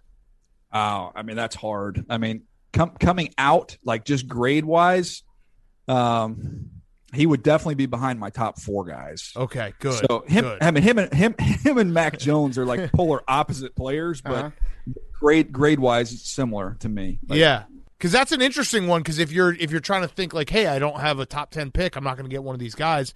There are other guys floating around that you might have graded. Sam Darnold going to the Panthers. You might have had him graded higher than one of these guys and take a shot at him. Yeah, people like freaked out on me because I had tweeted out if I stacked Sam Darnold in with this class, like I would go Trevor, I would take Zach, and then it would be Sam. Like I would take Sam over Lance and Fields, and people are like, you're crazy. I'm like, dude, he's 23 years old. I loved him coming out of USC. I still think he's really good. He just hadn't had a chance. So you have to do that. If you don't have a quarterback, those teams, Denver had to do it. Obviously, Carolina felt good about him. They had to mix Sam in with this current group and see where he laid. Yeah. So you said you've got Fields and Lance pretty much like A and B. Which one has the bigger hands? That would be my determination factor for flip of a coin. Hand size. Can I look it up? How do you not know? You should know this off the back of your hand. This is really a failure on my part. Somebody on Reddit actually today just graded quarterbacks by neck girth, and they said that the quarterbacks with the girthiest necks have the best history in the NFL. So number 1 would be Trey Lance if we're just looking at the neck. Justin Fields is 9 and an 1/8. And I'll find you Trey Lance now. It's probably bigger than that. 9 and 1/8 Trey Lance is also 9 and an 1/8. So they're the same. Wow. Yeah. What do you do? So then I think we have to go to arm length then. I've got 32.5 for Fields. Okay. Yep. Let's see. Trey Lance, 31.5. Man, Justin Fields. I was wrong. Okay. 5 fingertips. So you're going to have to fix that. I've got time to flip that before we get to. How close are we to actually getting into phrenology with some of the quarterback, like skull measurements? That's probably a bridge too far. You know what? They really do the like the wrist measurements and the ankle measurements. I was not on a team that really valued. There's some teams like really, really value that stuff. Wrist size. Hands? You know what's? Yeah. Go ahead. Sorry. No, I was gonna say. What's even crazier is like the 40s. We were talking about how the 40s aren't as relevant this year because everybody ran 4.3. It seemed like most of the teams have all the GPS data, and the stuff that they're sorting on that is insane. Yeah, man, like how they're able to do that. We're talking about like a safety. How much ground does he cover in the first, second and a half of a play? Like they have all that information. It's nuts. I would imagine, with all the information and how incredible it's become where we have all this tape and everything, I'd imagine there's going to be a switch where teams start drafting more so just on character, and guys who, not want it more, but kind of want it more, because it feels like that's where you can find an edge instead of just finding the fastest, strongest, biggest guy. Yeah, all the data is going to give you a lot of the stuff on the player, so your scouts are going to provide context, and then they're going to provide the character stuff. Like that's the role of the scout. Honestly, one of the reasons why I didn't want to go back into it and why I left, because I got to the point where I was doing so much background and character work on guys, and I'm like, I like watching tape and talking about him as football players. I really don't care to talk to his high school coach for 30 minutes on the phone about a fight he got into at an In-N-Out Burger, 20 years ago. Yeah. Which I've had those conversations. You never got the gig where you were assigned to just stay in a bar and see if Justin Blackman showed up for a week. No, but I know dudes that have done that stuff. It's just brutal, man. Yeah. Yeah. What I have to ask this. I don't understand what Ryan Pace is doing with the Bears quarterback position, but what have you heard? Are they going to try to draft someone? And if they do draft someone, who's the guy that you have that's maybe a third or fourth rounder that's like, hey, if everything goes right for him, he could be Dak Prescott or Russell Wilson, something like that? Well, I mean, I like Kellen Mond as like a second, third round pick, but according to your intern, he's long gone by then. Yeah, so Billy's got him too. No Billy's shot. No He's going shot to the Jets. Yeah. Billy's high on a lot of my third, fourth round guys, so that kind of hurts my list. Would it be hilarious if, like, 5 years from now, we look back at this interview and Billy was fucking spot on with it? Crushed it. He's in Absolutely your seat on crushed NFL Network. Trevor Lawrence played 2 years and then retired because he didn't love the game. I've got Billy's job. He's got mine. Like, that's totally happening. Who do you have as the best athlete in this draft, and why is it Kyle Pitts? Yeah, that's probably a good one. Yeah, I mean he's a freak, man. Did you hear the rumor? This would be incredible, and I just like to fantasize about this. This is a situation where we have too much time before the draft, that the 49ers traded up to 3 to draft Kyle Pitts and have George Kittle and Kyle Pitts on the same offense and then just fuck people up that way. I tweeted it like my first mock draft. I put Pitts to, this is like in January, I put Pitts at 12 to the Niners, and then and people lost their minds. And I'm like, they're like, why would they've got Kittle, why would they take him? I'm like, first of all, there's no chance on earth he's going to be there with the 12th pick. I did this just because I wanted to fantasize for a minute about what Kyle Shanahan would do with Kyle Pitts. Like, you break the huddle, you don't know who's playing receiver, running back, tight end, anything. All those guys can do everything. But he ain't going to be there. And then this. Wait, but they could draft him at 3. That's what I'm saying. We went from like people being crazy mad at me for saying he was going to be the 12th pick to now people being like, they've traded all these first rounders to go get him at 3. Like, that's how the draft cycle like kind of comes around. But I don't think, I love him. He's the second best player in the draft for me behind Lawrence. But if you trade all that, you got to take a quarterback. But could you imagine? Awesome, could you imagine? It would be awesome. It would be awesome. Tired of imagining quarterbacks in Kyle Shanahan's system. Wired watching tight ends in Kyle Shanahan's system. Yeah, and Kyle Shanahan is gotten, I think, enough leeway in terms of his like success and perceived genius that if he did that, I think people would buy in. It's like Belichick can draft anyone, and everyone would be like, "Oh, that's a Hall of Famer." Like, Kyle Shanahan's approaching that level of what does he see that no one else sees? Mm-hmm. That's a good point. And dude, why we're kind of workshopping this here, we take Kyle Pitts right there at 3. We can get, I think at 43, we can get Billy's second quarterback there in the second round. Like, you come out of this thing with Pitts and Billy's number 2 signal caller. Kellen Mond, yeah. Billy probably has Ben Mason, the fullback from Michigan, going in the second round. And imagine that. I mean, he loves fullbacks too. You've got Juszczyk, you've got Mason. Who's blocking who? You don't even know. I love it. So one of my favorite parts about the draft is like the different terminology and how it evolves from the past. Like, back when you were scouting, one of the big terms that people started to use was road grader. Road grader became like a real thing in the 90s, 2000s. Then it kind of evolved into dude. You just say, like, that guy's a dude. And now I'm starting to hear the term war daddy bubble up a little bit. Can you explain to me what a war daddy is? Chill out, Alex Cooper. Because it sounds fucking awesome, and I want to know what it is. Yeah, he's just an absolute butt kicker. Like, he's you can't do anything about it. He's the most violent physical player on the field. He's got hurt. He's playing with a torn ACL. He's a war daddy. So who's the war daddy in this draft? Yeah. Oh, that's a great question. Well, usually a war daddy. Well, I'll give you one. Like, Quinn Miners from Wisconsin Whitewater is like a war daddy. Like, Is that the center? Is that the center? Yes, that's the guy who was like blocking trees in a Canada fishery. Like, and snapping to. I remember watching all those videos. Yes, okay, that's a war daddy. I like that. Those guys last. So if you let's just play this game real quick. The let's see. I'm looking at the picks. I remember what I wanted to say. Devontae Smith. You just were on with our friend Stephen Shea. I have a debate with him, which I am fully going to gaslight him that he said the opposite if I am proven wrong. But is Devontae Smith really not going to be picked in the top 10? I just finished this conversation with him. He's very invested in this conversation. Oh yeah, he doesn't realize that he unfortunately doesn't. He takes everything very seriously. He doesn't realize that if I'm proven wrong, I will just deny and flip it on him. Right, exactly. Yeah. But tell me, is there any chance he goes top 10?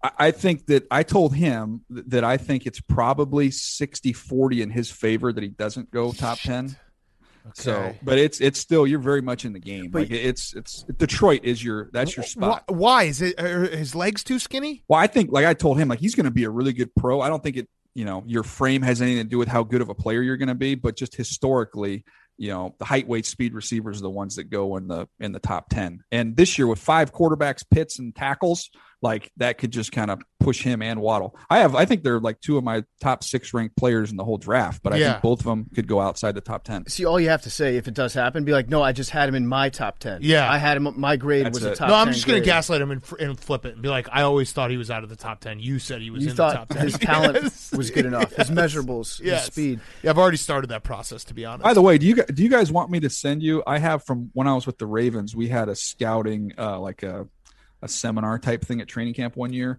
where we just went over scouting terms. So I have, that's all I want. Yeah. Yeah. It's a Word document with just hundreds of scouting terms. I love it. What's your favorite one? Or what's the one? We had an old scout. And unfortunately, his name was Ron Marsnack. He's since passed away. He was with the Cowboys forever. He was with us in the Ravens. And he used to call like defensive players. He used to say this guy's a butt slapper.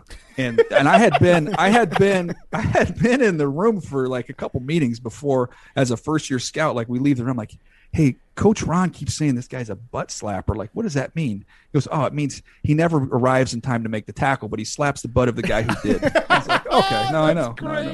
No, I know. Yeah. He also used to say a guy was a wood hauler, and I'm like, what the heck is a wood hauler? He's like, think about somebody that's hauling wood as a blocker, like they're kind of like hauling wood, like they're kind of moving around. They're moving around like this. I'm like, oh, that's a pretty good descriptive term. I feel like there's like 2 stacks of words. On the left, you have words like dude, butt, dick, hips, road, hip, and no, I think hips is the second the other one, and then like oily, and then on the right you've got like hips, grater, daddy, and you just it's a word bank. You pick one out of every pile, and then that's your description of a guy. But I love that's part of the draft I love so much. I'm looking at the top 10 here, and the Falcons are talking about maybe trading out. Right? They put word out that they're open to hearing offers for that pick. Is there any chance that the Dolphins trade back up into number 4? And if so, how many times can the Dolphins trade a pick? Like, could teams just keep trading a pick, and then they wouldn't have to actually make one? That's a great question. Yeah, I get because the clock resets once the trade's made, right? So you just keep infinitely going back and forth. I guess technically you could do that. I think the Eagles are more likely to trade back up as opposed to the Dolphins. Like the Eagles went from 6 to 12, and then I think to me, like if Pitts were to slide a little bit, I could, I don't think that will happen. But if for some reason Cincinnati goes with Sewell, and then you have the Dolphins and they like Jamar Chase, take Jamar Chase, I could see the Eagles maybe saying, okay, we could trade back up to 7 or 8 for Pitts and maybe still hold on to the first round pick next year you got for sliding from 6 to 12. Like Howie Roseman, he loves the action. So it would not surprise me at all if he traded back only to come back up again. Yeah. I'm going to make you do a reputation pick both ways. Okay. I want the guy who you think is going to be great and that you've fallen in love with. Can't be one of the obvious ones. And then a guy, we won't bash anyone, but a guy who there's a lot of love for him and you just kind of don't see it the same way. Yeah, I'll say Jamin Davis, the linebacker from Kentucky, is like one of my favorite players in the draft. So he'll probably go late first, but he's a stud, man. Like he is so explosive and he can really cover. So linebackers like that can cover these tight ends, like there's tremendous value. So I love his game. And then, I mean, I think Penei Sewell is a really good player, but I don't think he's kind of the Hall of Fame level player that he's been described as. So, and I'm a little bit on an island from a media standpoint, but I know there's a lot of teams that that feel that way. So I like him. I like Slater better than him. I thought Slater was just better on tape than he was. And I like the top 3 tackles last year for me were Becton, Wirfs, and Wills. Those 3 guys, I would take them over Panay. He's still young. He's got a huge upside. He's going to be a good player. He's not a bust or anything like that. No. He's a really good player. But what you just said was he doesn't love football. No. And we'll put a graphic up that says Daniel Jeremiah projects Sewell, and then big red letters bust. No, I appreciate that though, because I have not heard anyone say like, "Hey, I don't think he's a surefire Hall of Famer," which that's kind of what he's been talked about, like how he's been talked about. So I think that's also Jeff Schwartz just tweets about him too much. So. Yeah, Jeff's great. But the funny thing about this is like your conviction always gets challenged. Like it's one thing, like you have a take on somebody and then you hop on social media and you're just getting berated and beat up for your opinion on the guy, right? Mm-hmm. And that can cause you usually that doesn't shake your confidence. Like, okay, this guy didn't know anything. I hopefully am better quote unquote trained. But then I'm not a huge Penei Sewell guy. And one of the reasons is I've said I was around Jonathan Ogden with the Ravens. I was around Joe Thomas with the Browns. I was around Jason Peters with the Eagles. Like these are studs. But it does shake your confidence a little bit when one of those guys, i.e. Joe Thomas, sends you a text like, bro, I love Penei Sewell. How do you not have him as the top guy? Mm-hmm. I'm like, Joe, I've been saying he's not you. He's like, well, he kind of reminds me of myself. Just stop. Oh, no. That'll shake you a little bit when you get that one. Yeah, can you here's one that I've had a debate with some people, some BYU fans online. What happened with Zach Wilson's captainship? Was he a captain or was he not? So I did like a deep dive on this. I did too. I had like people were sending me, but like pictures of him with the C on his chest, and then saying, "But no, but that wasn't at the beginning of the year." And then he was a game captain, not a team captain, and this is voted on by the team, and I'm like, "There's so much information out there on this whole thing." And I'm like, then the people are sending me pictures of him walking out with the captains. Yes, I'm like, so what did you find out? I'm desperate to know because I literally had this like one of those moments like, hey, put your phone down, dude. You're debating with some dude who doesn't have an avatar who's sending you Zach Wilson pictures with a C on his chest, and I'm sending him back articles that say he wasn't voted a captain. What did you find? So what I found out was that it was later on in the process he had, earned his captaincy or what have you. So it wasn't, right from the beginning, but he had earned it. But I didn't even really put it. I just was talking to the coaches and trying to figure out like, leadership wise and all that stuff. And he checked all that stuff. He was good there. So I wasn't going to obsess over that. But not voted a captain. No, it sounds like he was a game captain, meaning like, yeah, that's asterisk. It should have been a C with an asterisk next to it. And it's stupid. It is stupid. But at the same time, it's very hard to not be a captain when you're the quarterback. Well, I think the way it was kind of explained to me was he actually had to kind of win the job again, coming back. Because he played really well in 2018, then has the shoulder injury on his throwing shoulder right after that season. That coming off a bowl game, I think he was like 18 for 18 in the bowl game in 18. So then has his shoulder surgery. So he's recovering from that. He's not totally healthy. He plays okay in 2019, then hurts his thumb. So he missed some time with that on his throwing hand. So 2019 was really kind of recover from the shoulder, bad thumb. And then 2020 was like a totally different dude because he was healthy. He was totally healthy. Yeah. Okay, I got one last question for you. Is there going to be over under 0.5 kickers and punters drafted this year? Over. Yeah. Okay. I haven't watched any of them, but I'll go with the odds on that one and take the over. Okay. I think now, there is one that's like rumored for the 6th round. Okay. Follow-up question. That's a great reminder because every year, 2 days before the draft, I'll call a GM and I'll go, hey, I have not watched any of these kickers and punters. I really don't care to. Just tell me who the top 3 punters are, who the top 3 kickers are, and I will sell that like it's nobody's business when those guys get picked. All right, so follow-up. The draft is going to be in Cleveland this year. They're letting fans onto the field to kick field goals as the draft is going on. Be great for Cody Parkey's confidence. Yeah.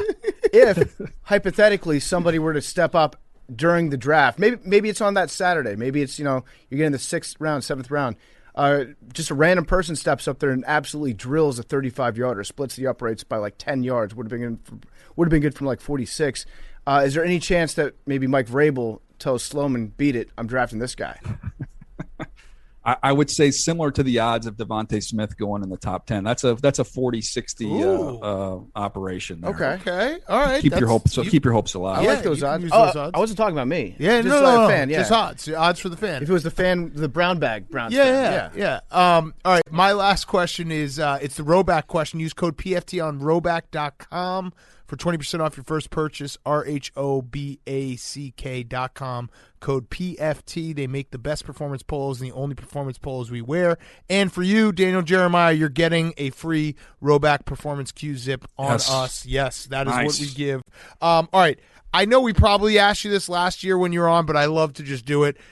Give us a name that you just totally missed. You screwed up. Worst pick ever. Let's say 3 or 4 years ago. Well, I mean, I go back further than that. I mean, the obvious one for me is Danny Watkins. I was in Philadelphia when we drafted him. Okay. And in hindsight, like, I know we had talked to him on the phone. Scouts, I don't remember if it was that night or it was the next day. And we were talking to him, and it was like some noise in the background. And he was out, like, I think he was. Is there such thing as like pig hunting or hog hunting? Yes. I don't know. Yes. I watched a video on YouTube, Black Hog Down. They just go in a helicopter and they fucking shoot them all up. I swear to God. He was out doing that like after the draft, and then obviously he loved firefighting and all that stuff and hunting. He didn't really. He was one who legitimately did not like football. But that was not great, man. Yeah. When you're like, that didn't end well. What about as an analyst? Like, let's say 3 years ago. Oh, Which yeah. Oh my gosh, Mahomes is my worst one. I mean, because I thought he was total boomer bust. All this raw talent, but he was so like not ready to go. So I was hesitant on that one, and obviously, this guy's a freaking best player in the NFL. So that's a pretty bad miss. Yeah, and maybe best player in the history of the NFL. That would be tough. If you had him graded as a bust. Yeah, it's not great. That's not on the billboard. What about this quote here? Billy sent this over. It's Trevor Lawrence. The quote is, it's actually from his dad, Trevor Lawrence's dad, on Trevor's mentality. He's not, I want to win a Super Bowl at all costs. Ooh. Quote from his high school coach. He could walk away from it tomorrow and be fine. Oh. What do you think? That's breaking news right there. Yeah, I think Billy made it up. Billy made this quote up. I tried to get you with the Shannon Sharp, Kevin Durant. Yeah, he photoshopped that for sure. For sure. All I would say on that stuff, like, because you'll see different quotes come out on guys, but I would be like, look, what's the preparation like, and what's the play like? If he's putting in the time, if he doesn't die with each and every loss, like I think Burrow would. Like, Burrow was wired differently than that. Like, Burrow wears those losses big time. But if they're both putting in all the preparation, it's not a big deal. Yeah. All right. Well, Daniel Jeremiah, thank you so much. Always fun. We're excited for the draft. Everyone go check him out. Move the Sticks on Twitter and Instagram, and Move the Sticks podcast with Bucky Brooks. Thank you so much, and good luck on draft night. Appreciate you guys. Great to see you again. All right. Good to see you, man.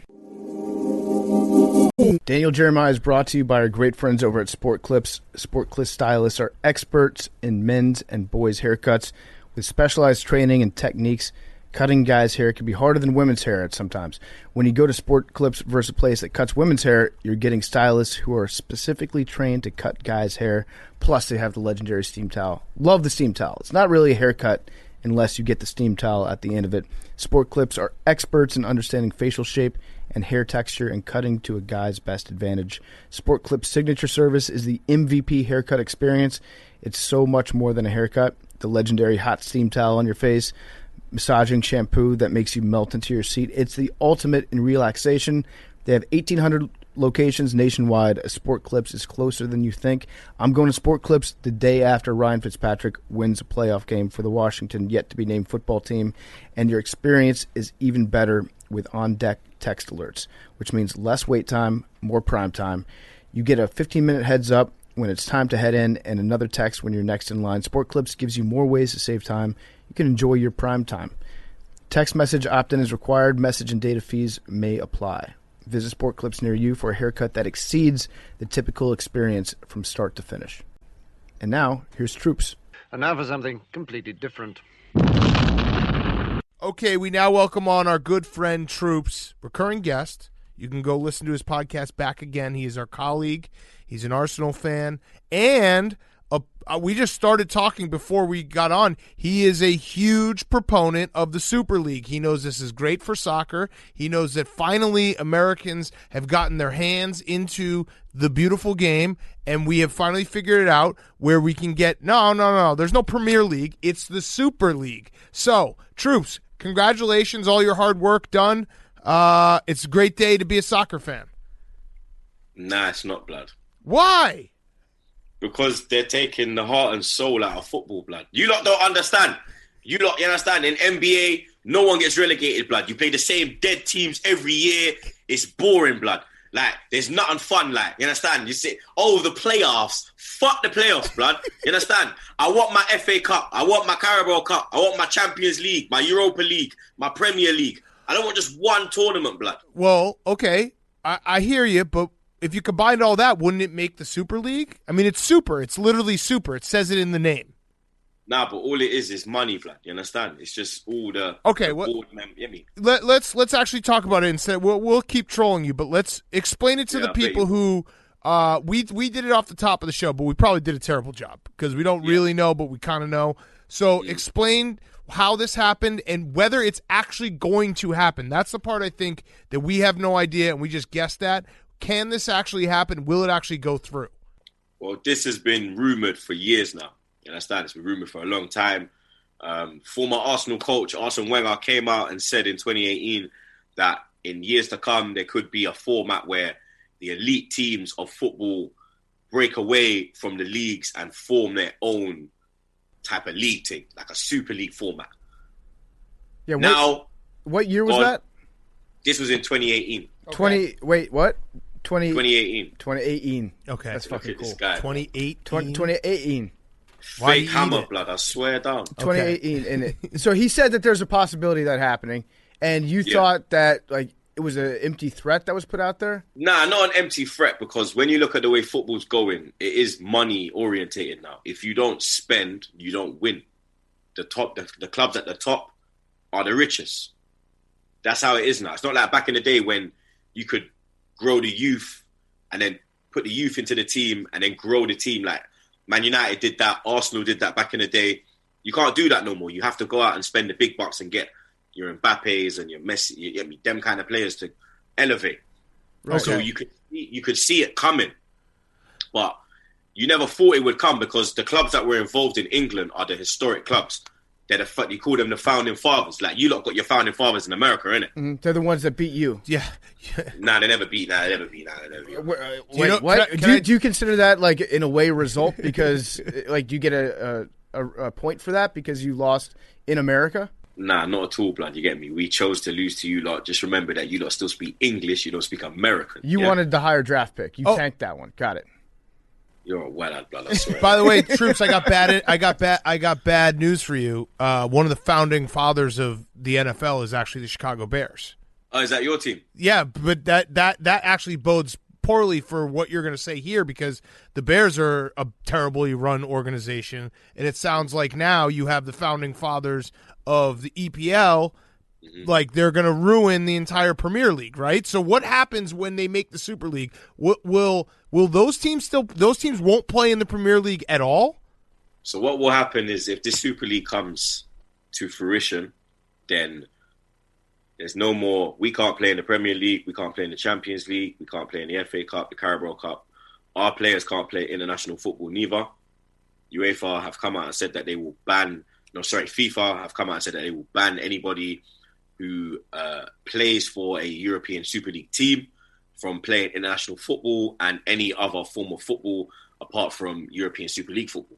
So you're not only fucking over the fans who go to games week in, week out, the other people that don't support the big teams who dream of playing at the Emirates Stadium, playing at Old Trafford, playing at Anfield.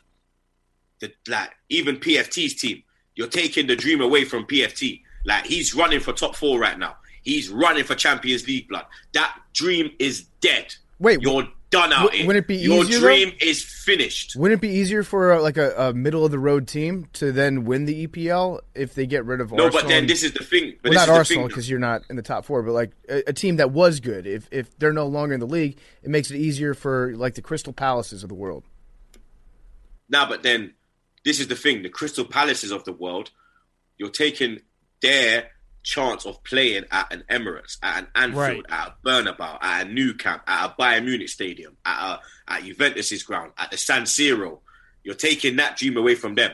You're taking the dream away from Leicester, who won the league in 2016. Some little any team won the league up against United, Arsenal, City, Liverpool, Chelsea, the greats of English football. They won the league and then had the chance to go and play in Europe. You're taking that away from them. So then they can't play Madrid away. They can't play Barca away. Their fans ain't going to experience what we experience on a daily. You understand? Because for us, like right now, the teams in the top 6 who are in the Super League, we're in pole position. Because our money's coming to us. We're going to have this and that.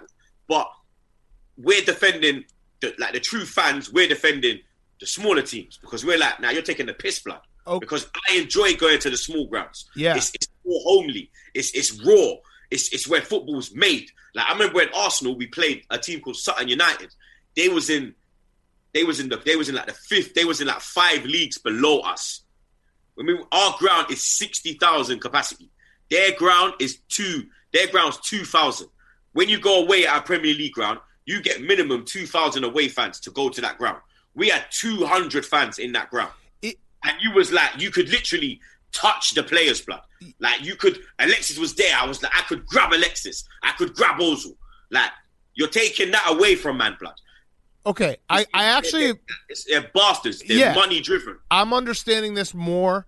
I made the analogy for American sports fans, like if the top baseball teams just said, fuck it, because they can spend more money. But actually, the more you explain it, the way to like fully understand how truly fucked this is and fucked up this is would be if it was college and like because like, all right, so for the Big Ten football, which you won't understand, but our listeners will, everyone gets mad because Ohio State always wins. But my point is always that, you know, the year that you beat Ohio State is an insane year for your team. Even though you're not going to be as good as Ohio State year in and year out, playing at Ohio State, going to Ohio State, beating them in Columbus is like a memory that you'll have forever as a fan. So if you took like Ohio State and, you know, the top teams out of each, Alabama didn't play in the SEC anymore and they played in their own league. Or if it was college basketball, if like Duke didn't play in March Madness, well, sorry, that's a bad analogy because that actually you can think about it this year.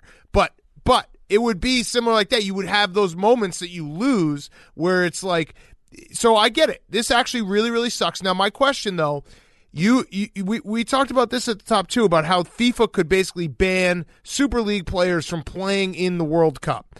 Do you think that would actually stop players from playing in the Super League? Do you think that these type of bans will actually have the effect of keeping the Super League from forming? I think it will, because the true players, as a child, you dream of playing for your country.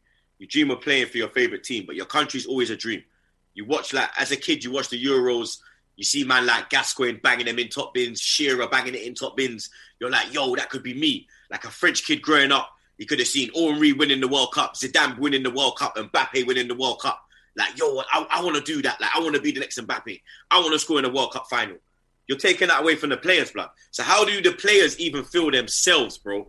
How do the players at this top 6 clubs feel themselves? They should be sitting there. The real players should be sitting there and be like, nah, fuck this. I'm not playing the next game.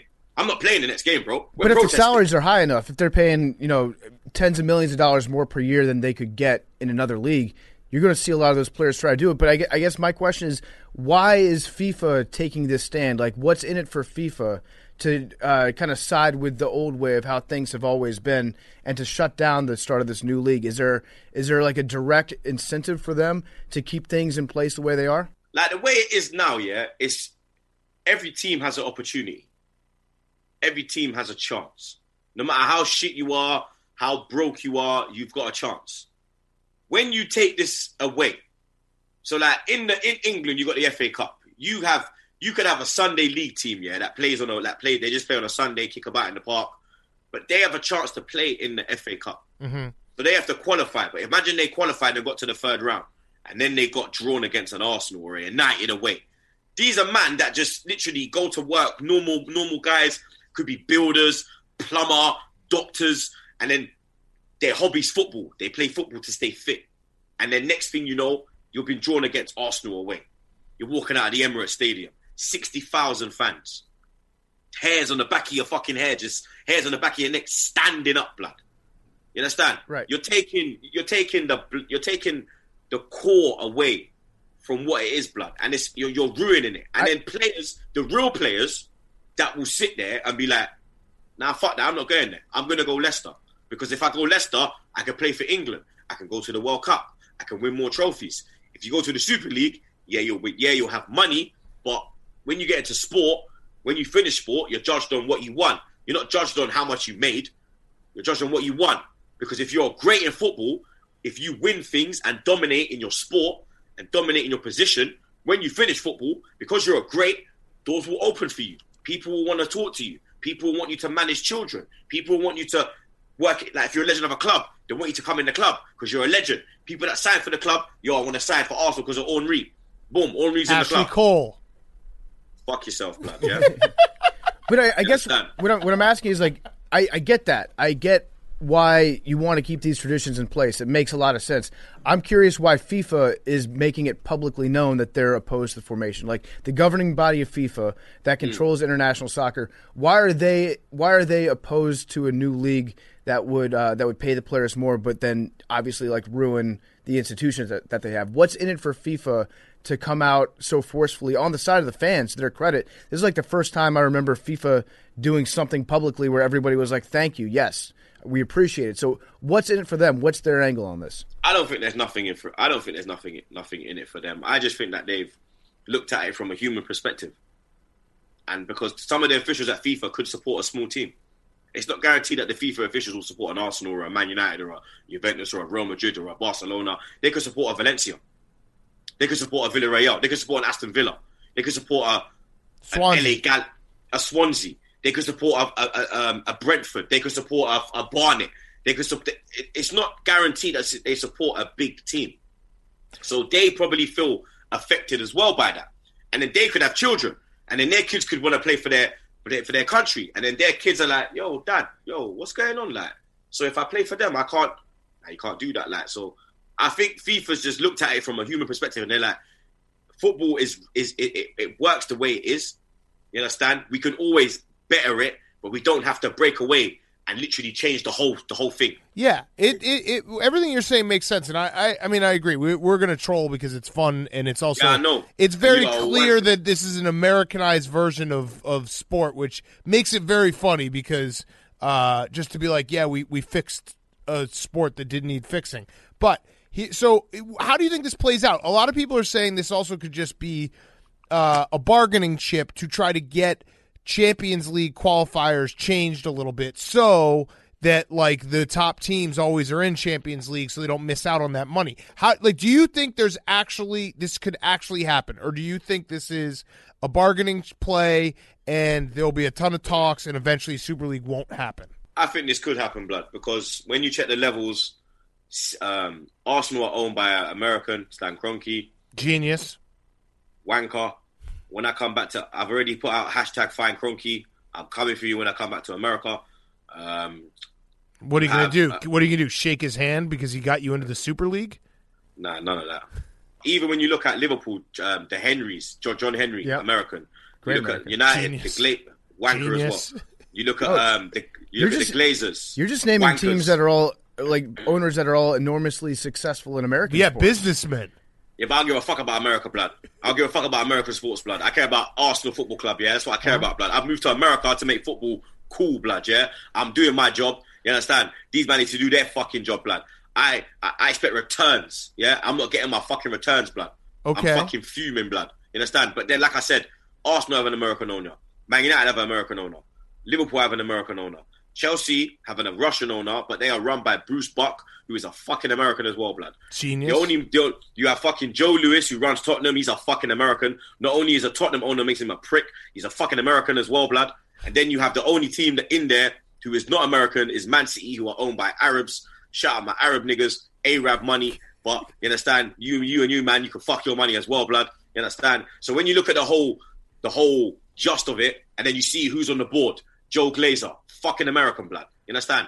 It's you, man, blood. You man are trying to come over here and ruin our thing and turn our thing into your dead thing. You understand? We're not having none of that, blood. But it's called... We're not having none of that. Super. NBA is a business. NFL is a business. Football is a sport. Yeah. What about what a rant? Yeah. What about There is Richmond? a difference, blood. Yeah. I've had enough of this shit, blood. Yeah. When I come back into Barstool, niggas are gonna know that Troopz is back again, rude boy. Back Yeah? again. The time is over for the game. Time is over, blood. Yeah. I got that waiver. I'm coming back, motherfuckers. It's very funny yeah? that like American sports owners are doing to European soccer, basically what Meghan Markle did to your entire royal family. Mm-hmm. Oh, we got Meghan Markle. We got Meghan Markle. R.I.P. Prince Philip. Philip. Yeah. Sorry for your loss. I have to. I don't know about that, but R.I.P. to Prince Philip. I don't troll the dead. R.I.P. to you. Same. But big up Meghan Markle. That's my dog. Black Lives Matter. You already fucking know. Gang business. Big up man like Harry. You get me? Me and you can bun weed anytime. Blood. Man's got them candy packs on deck for you, my brother.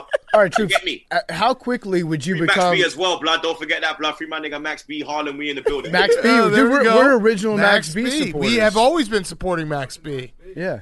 Come on, that's my man, baby. Yeah, no, that's our Mr. guy. Portnoy is a big Max B fan too. Yeah, we love I Max bet B. Portnoy's never been Harlem. You mad, blood? No, Max B. No, you Loves don't Max understand. B. We have a long history with Max B. So how quickly into Arsenal, like if they start to compete for a Super League title, you're going to be like, yeah, fuck yeah, Arsenal's the best. You're gonna very quickly hold the Super League trophy and put that in the trophy case with all the other ones that you have, right? Well, obviously, if we're in it, then I want to win it, innit? But I don't want to go in it. But I don't want to go in it, yeah? I don't want to go in it, yeah? But obviously, if we're in it, if we're in it, then I want to win it. But I don't want to go in it. You get me? Troopz, you have to, I think, as such a public figure in the Arsenal community, I think you have to say that if Arsenal goes in the Super League, you're not an Arsenal fan anymore.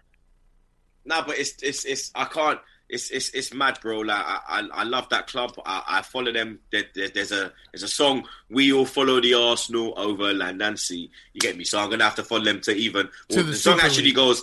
Well, watch this now. The song actually goes. We all follow the Arsenal over land and sea and Leicester. But I'm gonna have to change it to. We all follow the Arsenal over land and sea and the Super League. Yeah. I have to. It's like what they're doing. This is the fuckery now, isn't it? This is the fuckery of being involved from a fan point of view with your club, who's one of the 6 teams that have been who have come out, because Arsenal have already announced it on their Twitter that they're one of the teams and they're going ahead with the proceedings. So for me, it's a catch-22 because I don't agree with it, but I've supported this team all my life, blood. Like it's brought me some of the best memories of my fucking life, blood. Like I've cried tears of joy. I've cried tears of pain. I nearly fucking threw Big Cat through a window. Mm-hmm. Like, bro, like you named your kid Ashley Cole. Fuck yourself. But like, I'm emotionally attached to this team, blood. It's like one of my children, bro. I can't. It's mad. I can't just let them go in it. Like it's a fuck situation, isn't it? Like. If they do it, which I don't know, from my point of view, I think it's going to happen because money talks, and JP Morgan saying he's going to put $6 billion into this thing, and he's saying that every team that even accepts the invitation is going to get 435 million. Right. So, and even they're saying that if you win the Super League, you're going to get more money than like if you won the Premier League, the Champions League, FA Cup, any cup combined, times it by 2. That's what you win if you win one Super League, blood. And money makes the world go round, bro. Yeah. You understand? So, money, if you have money, you have the power, blood. You understand? So I fear the worst, bro. Damn. So what's the future of the EPL going to be after the Super League gets formed? Man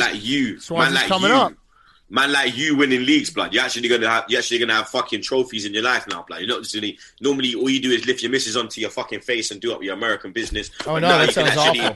But now you can Sorry, actually we've been put a eating trophy. too much pussy to win EPL titles. Yeah, Jamaica always say, you understand? When I dive in, you see me? We dive away, blood. You understand? Listen, I actually am happy we got you on because we have been trolling. I know but you it's have. Clear I that see your tweet. I see your tweets, you wanker. It's clear that this sucks. It sucks for you guys. It sucks for if you're a sports fan, like, and this happened to anything you cared about, it would fucking suck. So I actually understand how stupid this is and how they got to stop it. How do we stop it then? Bro, I put out a tweet and said, like, do we protest? Do we go to the training ground? Do we go to the stadiums? Everyone's on it, but because, like, England's not open how America is, isn't it? Like, even New York is at 50%. I heard that we can step out until midnight now. So it's opening gradually. London has literally just said that shops are open, so you can go to like Foot Locker and all of that now, blood. So apparently, if you're seen protesting and caught, you can get grabbed in it. You understand? You'll be doing like free troops and them thing there. You get me? So, well, you should probably hunger strike. We believe like they know what they're doing, bro. They've dropped it at the right time, blood. Corona's here, so you can't get out. There's no fans in stadiums, so fans can't protest at games. They're very smart when they've dropped it, bro. It's very strategic. Very strategic, because if you was at the games, if I was like, we got a game on Friday, blood. We had a game today. I would have I'm in the country, so I would have been at the game, blood. 100%, I would have been at the game. You understand? Home or away, I would have been there if I'm in the country. So we would have had banners out there like, fuck you, man, red tear, fuck the Super League out, save the Premier League, save football. And now you're in a catch-22, because if you go out and protest, you're going to get arrested. That's going to fuck up your record. What's going to go on then, blood? People got kids to feed. You understand? House mortgages to pay. They're fucking bastards, blood. That's the word. They are fucking bastards, bro. You're ripping the soul out of a sport that is the most popular sport in the fucking world, blood. Like, banter aside, football is the biggest sport in the world, blood. You could go ask anybody in the world, do you know Cristiano Ronaldo or Lionel Messi? They'll say yes. 100% they'll say yes, blood. You could go to the smallest country in the world and you'll find a Cristiano Ronaldo jumper or a Lionel Messi jersey. You will find it, blood. You won't go to every country and find a Tom Brady or find a LeBron.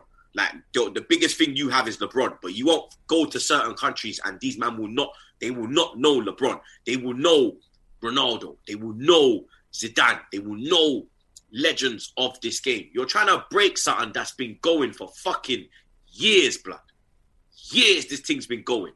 And you pussies think you can come over with your fucking billions and just ruin this thing. Football is for the working man. It's for the poor man. If you're being totally brutally honest, blood. Football's a ghetto sport, blood. Football's the cheapest part, like it's the cheapest item you could buy of sport. Tennis racket and ball. When you buy cricket, you got to buy the cricket bat. You got to buy the stumps. When you buy the baseball, you got to buy the baseball, the baseball fucking bat. You got to buy the fucking helmet. You got to buy the ball. You got to buy the pads. Football, you literally put on your trainer to buy a ball and you're gone. You're gone. Anyone can play that football. Football's a multilingual sport. Football brings cultures together. Football, it's your fucking bastards, blood. Don't say. Why are you saying you? Why are you? I These man that not you in it, blood. You know, you lot, blood. You fucking trolls. Well, we are Super League fans, but yeah, not us. But it's just, it's heartbreaking. That sucks. Is it a possibility for there to be like an organized fan strike where you're like, listen, once the Super League starts, we're not going to go to games and we're not going to watch it on TV? Is that even a possibility? And then you like threaten people that are watching on TV and you call them scabs. And you're like, you can't watch this game because take away all the money from them. And PFT is right. Like, football is the one. Sorry, I just said football. Soccer is the one sport where you're getting into it now. Blood. No, you did get me in my feels a little. Now, blood. You got me in my feels a little. But soccer is the one sport where you see fans like come together, unlike any other sport. So, I mean, could that happen, bro? Like, the power of love in it and the power of unity, blood. We need that now in it. You understand? If the Super League starts, everyone, that's the only way I could see it going tits up, is everybody just says, yo, fuck this. Man ain't supporting this. Man ain't buying no tops. Man ain't buying no kits. Man ain't buying no season ticket renewal. None of that, blood. Man ain't watching the games. Man's going to cancel the Sky subscription, cancel the cable subscription, cancel all of that shit, blood. Mm-hmm. That's the only way that this thing's going to stop. If you support it, then they're just going to run with it. What if we do a GoFundMe for like literally every single team in professional soccer, and then they get money that they would have gotten, or you just direct the money to the teams that are joining the Super League? Do you think we could get $400 million per team? No fucking way, bro. You know what we should do? We should do a GoFundMe, and then we should use all that GoFundMe money and play the lottery, and then disperse the winnings. That's smart. You man are well. All right, sorry that we have actual solutions to this problem. Last question, Troopz. How the fuck is that a solution? I think what has to, the only way out of this is just every J.P. Morgan bank in America gets robbed. I didn't say it. I didn't say it. All right. Last question, Troopz. all right, everything aside, because you are very passionate. I'm happy we had you on. I agree. Fuck the Super League. I'm even gonna I'm gonna do you a solid. I'm gonna change my Twitter handle back. I was back again. I was Super League Cat for about an hour. I'm gonna go back to Big Cat. But my last question is this: just everything. Let's throw everything out. Everything you said, we agree. It's fucked up. It shouldn't happen. Just admit this: the name Super League is fucking sick. Nah, it's shit, bro. Because Super League, do you know why it's shit? Yeah, because you don't know about rugby, innit, blood? Yeah. The rugby league is called the Super League, bro. I don't fuck with rugby, blood. Rugby's some posh man ting, fam. Man don't deal with them ting there, blood. Rugby's the queen sport, blood. Man don't fuck with that, blood. That's fucking the man that play croquet and them ting there. Shit. Fuck all of that. That's Her Majesty and them. Nah, none of that, blood. That's them lot, blood. Man, I'm on the other side, blood. You understand? I'm on the other side, rude boy. You get me? I'm on the other side. I'm not even allowed on that side of the fence, blood. You get me? They'll run me away, blood. You understand? I'm sorry that you can't tackle somebody. That's what I hear from you, Troopz, is you just grew up not using your arms on anything. And you're like, you know what? I'll just break your leg with I'll just break your leg with a 2-footed, blood. Simple. But seriously, Super League. The name, you can't get any superer than the Super League. Nah, it's so American, blood. You see what I'm saying? You fucking Yankee, man. You just try to come over and just come out with your fucking... The European Super League. What kind of fucking bullshit name is that? All right. How about this? European Super League, presented by Coca-Cola. Mm-hmm. Look, you see, presented. Is that good? Presented by McDonald's. Fucking dead, fam. Yeah, Northrop Grumman presents the European Super League. Nah, fuck that, blood. All right, well, thank you for joining us. We know it's late in England right now. We're excited to see you next week, and we appreciate it. And we're officially anti-Super League. Yeah, fuck Super League, blood. I'm gonna fuck Cronky as well, fam. Dude. You fuck tell Cronky. me we get a hashtag going. You tell me, I'll fucking start. I'll tweet it on everything. Every tweet will have the hashtag. Hashtag find Cronky. No, he's a great American businessman. I'm done with you, though. Yeah. I'm gonna leave. I'm gonna cancel the fucking stream, blood. All right, Troopz. We'll see you in a couple days. All right. Nah, big up, man. All right. Love Thanks, man. See ya. All right. See ya. Troopz is brought to you by our great friends over at Shady Rays. Spring weather and longer days are here to stay, which is why you need the official shades of Part of My Take, the Shady Rays. Whether you're one of the thousands who rock their shades daily, or if you're new to the brand, you don't want to miss this epic deal that they've got in place right now. We're kicking off the spring season with a holiday-level deal for Part of My Take listeners. For you guys exclusively, head to ShadyRays.com, use promo code PMT35. Get 35% off your entire order. We love Shady Rays. We're constantly wearing Shady Rays. All the Part of My Take guys have pairs. They've actually got exclusive sets with Part of My Take. You can stock up on high-quality polarized sunglasses for those trips to the lake or a much-needed extended vacation. The best part about Shady Rays, in my opinion, is the warranty that you have. If you lose them, it's sunglasses season, which means it's also sunglasses losing season. If you lose your sunglasses or if you damage them for any reason, they will go ahead and send you a replacement pair. That's the next level that they go to with the Shady Rays guarantee. You can also try Shady Rays blue light glasses, their hottest collection featuring a PMT fan favorite style, the classic timber with blue light blocking lenses for the indoors and outdoors. If you're online all the time like we are, like Chrissy Teigen is, they will hook you up with their blue light glasses. We love Shady Rays. Not only do you get Shady Rays' best deal of the season, you get the year-round lost and broken replacement warranty, one of the best warranties in all of eyewear. If your shades are lost or broken for any reason, they replace them with a brand new pair. It's almost like they never left your face. If you want to stock up Shady Rays for the warm weather, now is the best time to do it. You won't find this level of deal anywhere else but right here on Part of My Take. Go to ShadyRays.com, use promo code PMT35, PMT35. Get 35% off your entire order.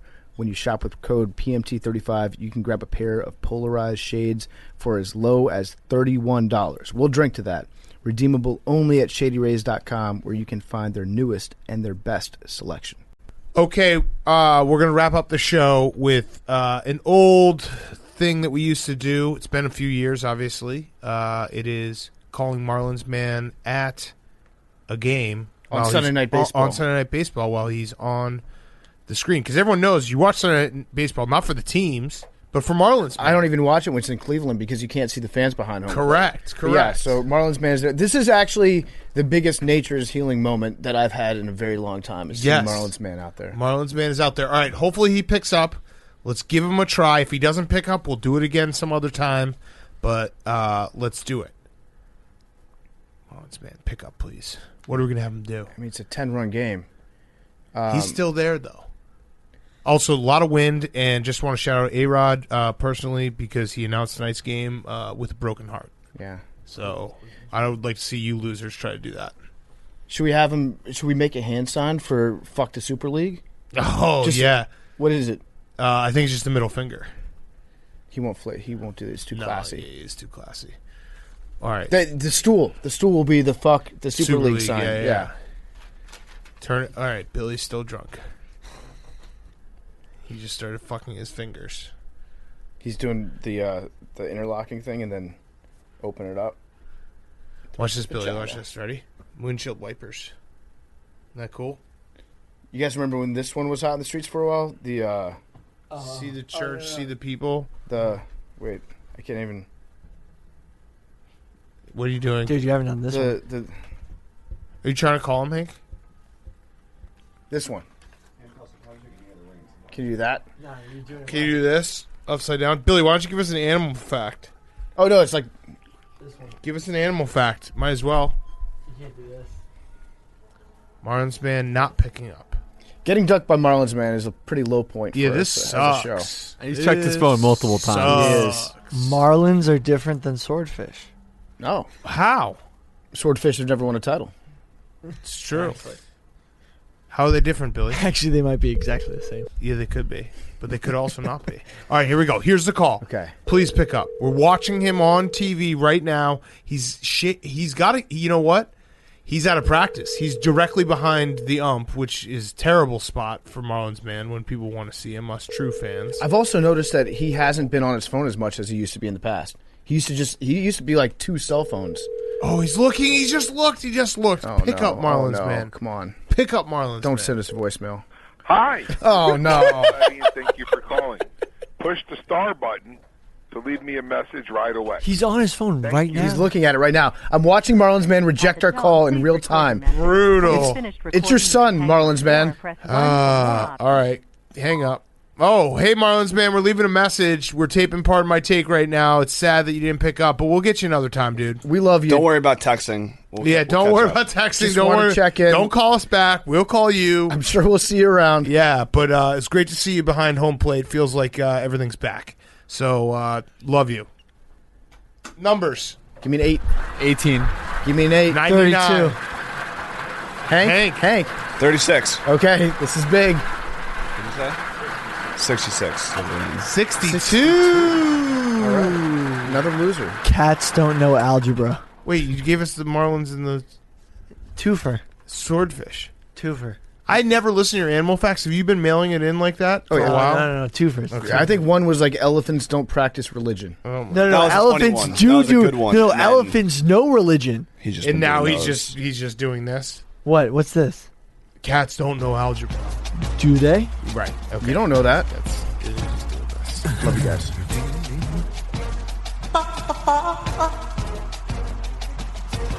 Talking away. No, I don't know what I'm to say. I'll say it anyway.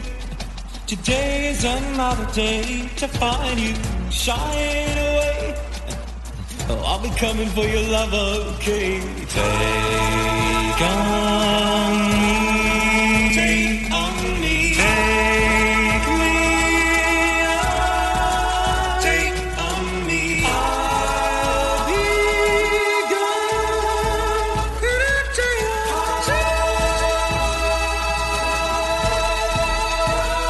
So needless to say, I'm all the sentence, but I'll be stumbling away.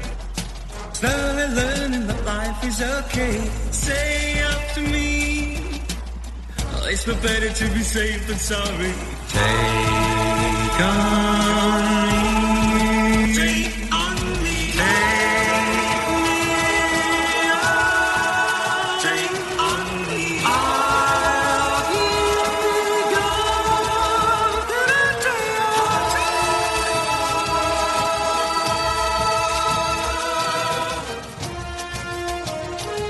All the things that you say, yeah.